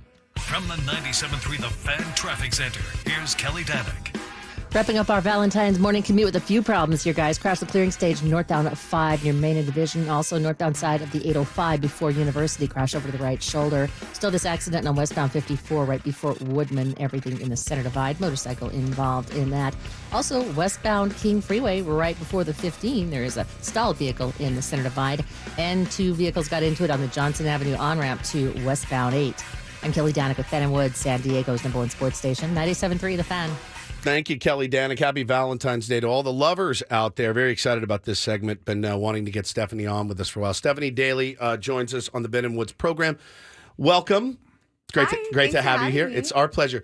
Get like a karate chop away. Perfect. Okay, like this? Yep, that's perfect. Okay. So I have been following your content for a while. I saw it. We have a mutual friend. I reached out and said, we want to get you on for Valentine's Day. We got married couples in the audience. We've got single ladies, single men, people looking for love. Honestly, what I loved, though, was you made it a point. You said, look, I'm not a relationship expert. I'm far from it. How did you get into doing this? You started, I call you kind of like an amateur sociologist. Yeah. and just kind of collecting information. So we wanted to have you in. We got questions pouring in. People wanted to ask you about relationships and whatnot. But tell everybody a little bit about your backstory. Okay. So I wouldn't have admitted it before, but about 4 years ago, I went through a massive heartbreak that just, turned my world inside out, flipped it upside down. And I started sharing a little bit of myself more so with my audience. And I didn't have a big audience. I had like 1,000 followers that consisted of like my high school, my college friends. Sure. And I just really had nothing to lose. And so I think I posted something about like fitness, and it was a before and after picture. And everybody was like, oh my God, you look so good. But I wanted them to really focus on like the internal aspect of it. Right. And so my next post was about how relationships affect our physical health. Like when I go through a breakup or something stressful, I just can't eat. So that's obviously going to affect my physical appearance. And one of my guy friends was in a relationship where it was so stressful that he developed stomach ulcers. So I really wanted to explain the quality of our relationships really affect us in general. Sure. And that one took off. And then people started asking me all these questions about relationships, and I never wanted to claim to be the expert, like I said. Yeah, you were like, you said, do not call me an expert. Exactly, because I was searching for my own answers at the time. Well, I love that you want to find truth, and by seeking out truth, the way that you did it was asking questions. Right. And so I think it's even surprised you. We talked on the phone for about 20 minutes once, and has it surprised you how many people out there are truly just confounded by love and relation? It is. Yeah. It's crazy. People are thirsty for this information, but they also don't want to talk about it. It's like super taboo to talk about any of these topics. Yeah. So I kind of, am always asking the questions that people are too afraid to ask. And also being able to do it in a forum where it's private. Right. And you don't share who, like Jim asked me why, Never. no. And so you've taken this information, you kind of collate this information. I wanted to ask you though, has it helped you or has it hindered you in your search for love? I would say that it's helped me because it's made me very, very clear on what I want. Sure. And it has filtered out a lot of people, and it makes it easier in that sense. But it also makes me need somebody who's extremely confident. Right. Because they think that I know everything, but I don't. I'm just as curious as everybody else, You've been on a journey, though. So what's the most surprising place that this journey, this last few years, has taken you? Like what you've learned that may even surprise you. So sometimes I do this series that are anonymous confessions, and some of those confessions are insane. I think it should be a whole separate segment where we go through those confessions. I'm fine with that. Because they are wild. But I've just been surprised at the amount of men who want to share these things with me, what they're going through. And I don't know if it's just because they can't share amongst themselves or if they just don't have those people in their life. But I've always found it that men are far more generous with sharing their stories, their insight, and their experience, which I really appreciate. Joined by our friend Stephanie Daly here on Ben & Woods this morning. And yeah, I think being vulnerable is hard for a lot of men to do. I'm married, and I find even it's hard to be vulnerable at home. Sometimes your wife's like, look, man, I got stuff going on too. you can't be. Can a man be too vulnerable for you or for women out there? If you're into that date, into dating right now, can you be too vulnerable? That's a really good question. I don't think there's such thing as being too vulnerable, but I think there is a fine line with maybe being like a little too needy. Yes. Right? Women hate needy. They hate It's repelling. It is. It's repelling. It really is, because we don't want. The thing is, we don't want to be needed. We want to be wanted in a way. So yeah, it is repelling. It's repelling. It's fantastic. I've found, this is not going to shock you, but I have trouble with like emotional conversation. Yes. Like opening up and really like even talking to my wife about a difficult subject. I'd rather just plow through it and just ignore it and kind of hope it goes away. Do you find that guys are like that often? Or not as much anymore? Maybe I'm old school. I think it's really circumstantial. Yeah. I've kind of experienced all sorts of dynamics. But I do find, and maybe it's just the age where I'm at, I do find that a lot more people are wanting to invest in their personal growth and the ability to connect with each other. So I see a lot more people going to therapy, which I personally love.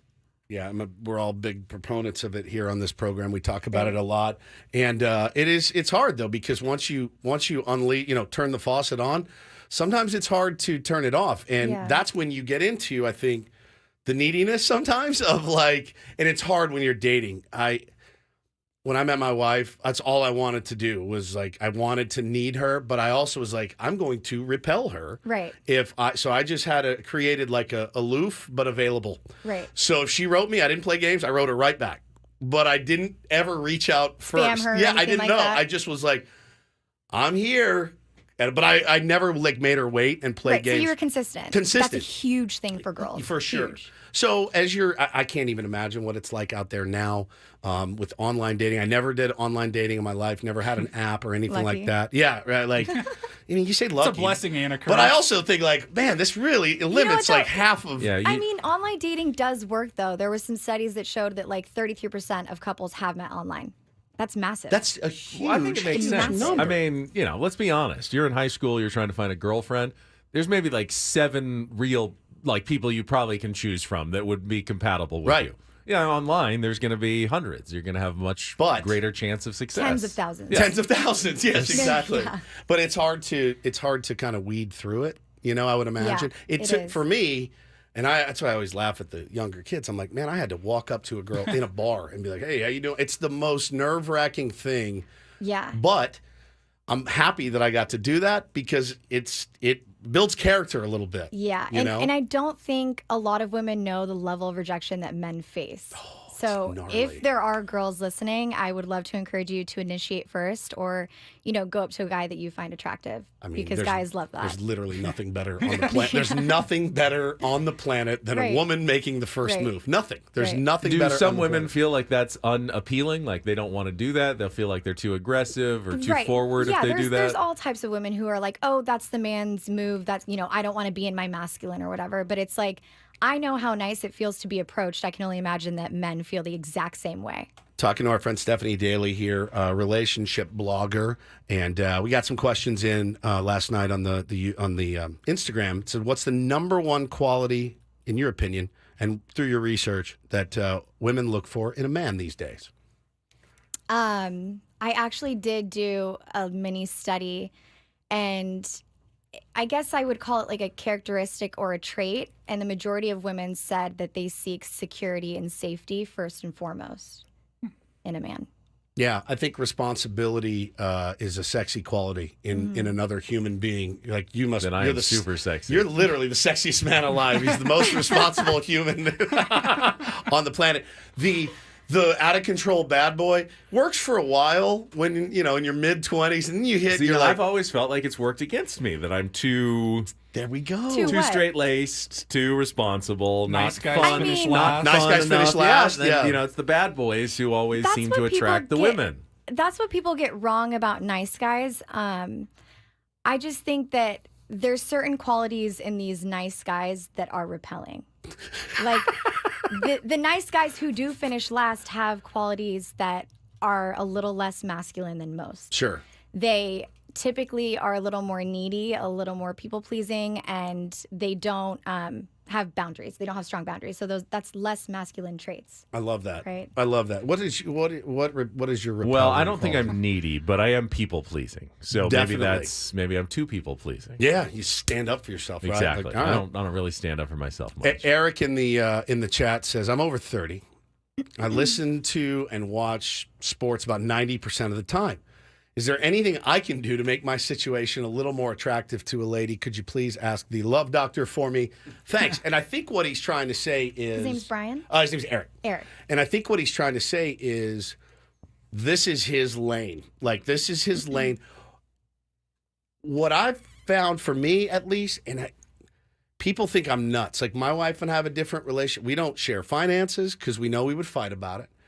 She doesn't like... I go to concerts by myself. She goes to do things by herself. We've become okay with having separate interests. And instead of being like, well, we're going together, we don't always have to be together.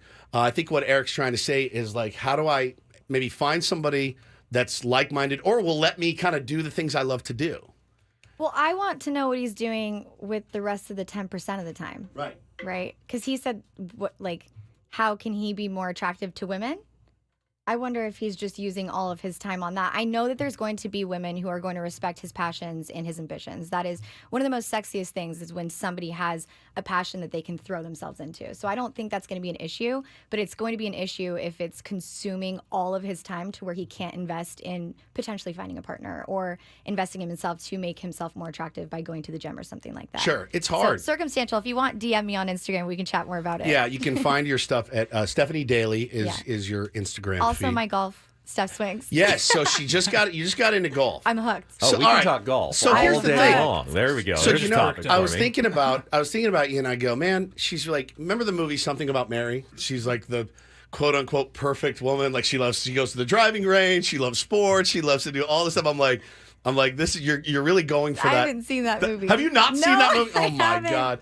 Watch it tonight. Okay. Something About Mary. It's hysterical. Okay. They're all after this one girl because she does all the things that most men love to do. Mm-hmm. She's like, I want a guy that can take me to a ball game and drink beer and then play golf. And every guy in the world's like, well, where do I sign up? How did you get the golf bug? My brother. He for years he invited me out to the range, and I was like, what am I going to do at the range? And then I finally caved one day. It was one good hit. I sound like an addict, but that's literally all it took. That's it. and I was What's hooked. nose? Yeah, I know. Just Yeah. that one Same thing keeps you coming Yeah, back. that's One good exactly hit what it is. keeps you So, coming back. No, I'm absolutely hooked. It is. It's a good activity. There's a lot of now golf bros are a thing. Mhm. They're definitely a thing. I'm sure you've seen them. Yeah, I mean, you may be one I'm yourself. starting to. You're starting to I'm see starting them. to. All right. So, personal question: are you dating anyone now? I have plans tonight. I like to keep my personal life very private. I get it. Me too. So Ben too. but I can tell you that I do have some plans tonight. Good. Well, that's excellent news. I think it was really funny how we met too. We have a mutual friend, and I asked my buddy Walshy, I said, can you have her contact me? I want to have her on for this, and I'd love to have her on anytime this stuff comes up. And he said, yeah, sure. So I called, and she was a little bit, I would say, hesitant because she didn't know me from Adam, didn't know our show. And so we did like a phone conversation. It was almost like pitching our show to her. And I was like, oh no, like Ben's super straight laced. I'm a married dad with kids. The topics don't really get too risque on our program. Mm-hmm. So she's like, all right, sounds good. She follows us. The very next day was your diatribe on S&M. The very next day. Yes, it was. Yeah. Yeah. And I think your thumbnails, yeah, those were great. Which ones? I'm not going to do them again. Which thumbnails? Oh, the next video where you guys were talking about popsicles and Oh, yeah, like, that's eat right. your popsicles. And I showed how to eat a Push popsicle. pops, Push yeah. pops and whatnot. No, I mean, the very next day, and I'm like, oh my gosh, she's going to think we are deviants. I mean, not at all. It's not out of my wheelhouse. People ask crazy questions all the time. And that's actually how my blog took off, is when I started putting those types of topics in video format. It took off. Those are hot topics. And that's Yeah. what I think, if you have a girlfriend or significant other, it's important to know, like, well, what do women actually want? What don't they want? And Those are people don't really ask important. that, They though. That's don't. when I was really digging into that juicy data, I realized that people just weren't talking to their partners about what they like Sure. in general, Right. which I found astonishing. It is. It truly is. What would be your reaction if a date took you to a place called the Spaghetti Warehouse? You'd be all in on Is that good? Because or he brought bad? you flowers. And I wouldn't mind it. has I really a guy wouldn't mind ever it. taken you to a really? Have you ever I think you've said before. I watched one of your deals. I think you've said you've never really had a bad date either. No, I haven't. The only thing that was super uncomfortable once is where like a guy wanted me to come home with him and I didn't want to, and he got like aggressive about it. Yeah, that's and like terrible. that made me uncomfortable. But I've never had like a really crappy date or like insane date. Has anybody taken me anywhere? Like Kind of subpar McDonald's. No, I mean maybe like an ice cream shop, but like I like to go the more casual route on a first date. Sure. I find that it's like way more comfortable, less pressure. I personally prefer to do like a beach sunset picnic or something like that, and then just do like God, takeout that feels sushi. like a lot of pressure, though. Really? A beach sunset What? picnic I sounds. think it's really. I think it's perfect. You get to know each other. It's I don't know. It's just lower pressure, in my opinion. It's interesting because I do therapy, and I talk about my wife in there, and she knows that, and it's better than vomiting on her at home, certainly, and Or on here. or on here, which she really doesn't like. But the communication part of a relationship, and I'm a professional communicator, and I'm not great at it. I'm not great at all at going home and being like, "Hey, I really didn't like this. Could we do it better this way?" I'm more of a, pitch a fit type, and she is too, and so that's the tough part. When you talk about all of the work that you've done, do you find that communication in a relationship is probably the most important thing? Yeah, and I also think it's like when you're arguing, it's the coming back together. Like I've just found that there's a lot of, I would call them like nuggets where we're actually reaching out for some level of comfort or affection, some sort of need, but we're not directly saying, hey, I need this in this moment right now. And it would be way easier if we did. But I just don't think people I don't think people tell people how they want to be loved and vice versa. That's super important. Yeah. Super important. Yeah. Right. I do a lot of the am I supposed to read your mind? Right. Right? And she's like, "Yeah, you are actually. You're supposed to read my mind." And I'm like, Yeah. "All right, well, I'm sad because we're out of time. I know. The show is She's so this good. show is ending here, and we could go on. Maybe we make this a regular holiday thing. What We are you doing on should. St. Patrick's Day? I'm down. I'm always feeling lucky. Stephanie, you were we really, incredible. Really appreciate it. Yeah. Give her a follow on It's Daily, right? Daily. Some have the I, some don't have the I, but you have the I. Yes. Well, I PH, Stephanie PH. I hope this guy's got his picnic basket packed and a nice blanket for the sunset on Valentine's We're Day. painting. You're painting? God, I would embarrass myself. Painting. My wife and I just went and did pottery for a pottery class How was for a it? date night. It was What did you great. guys I paint? had no idea what I was doing. okay. Ashtray. It I is made a cup that doesn't look like a cup. It's a brave new world out there, and I'm glad I don't have to go painting because I would not be very good at it. But you were great, Stephanie. Really enjoyed that, and give her a follow, Stephanie Daly on Instagram. Yeah, people can DM you questions Absolutely. and stuff. All right, Absolutely. Make sure you check out her blog; it's on there as well. Awesome. All right, that's Thanks, it guys. for Thank you that's so it for our much. program today. We will be back tomorrow morning at 6 a.m. More Padres content, more Sammy Spring training from Peoria, Arizona. Annie and Elston, Braden, they're standing by to come in just a second here. Get you ready for the next 4 hours. Then Gwen and Chris this afternoon from 2 to 6. Hope you feel better, big guy. Yeah, thank you very much. Just a little under the weather. If That's you why I'm bail staying tomorrow, away I'm from bailing. you. Just so you know. So we may not be here So tomorrow. we may at not 6 be here. a.m. You never We'll know. see. I think I'm getting better. I Happy feel better. Valentine's Day to all the lovers out there. Well, have a great one out there with Make your sweet significant love. other. Yes. And we will talk to you tomorrow morning. For our executive producer, Paul Ryle, for Stephen Woods, I'm Ben Higgins. Have a great rest of your Wednesday from all of us here at San Diego's #1 sports station, 97.3 The Fan. So long.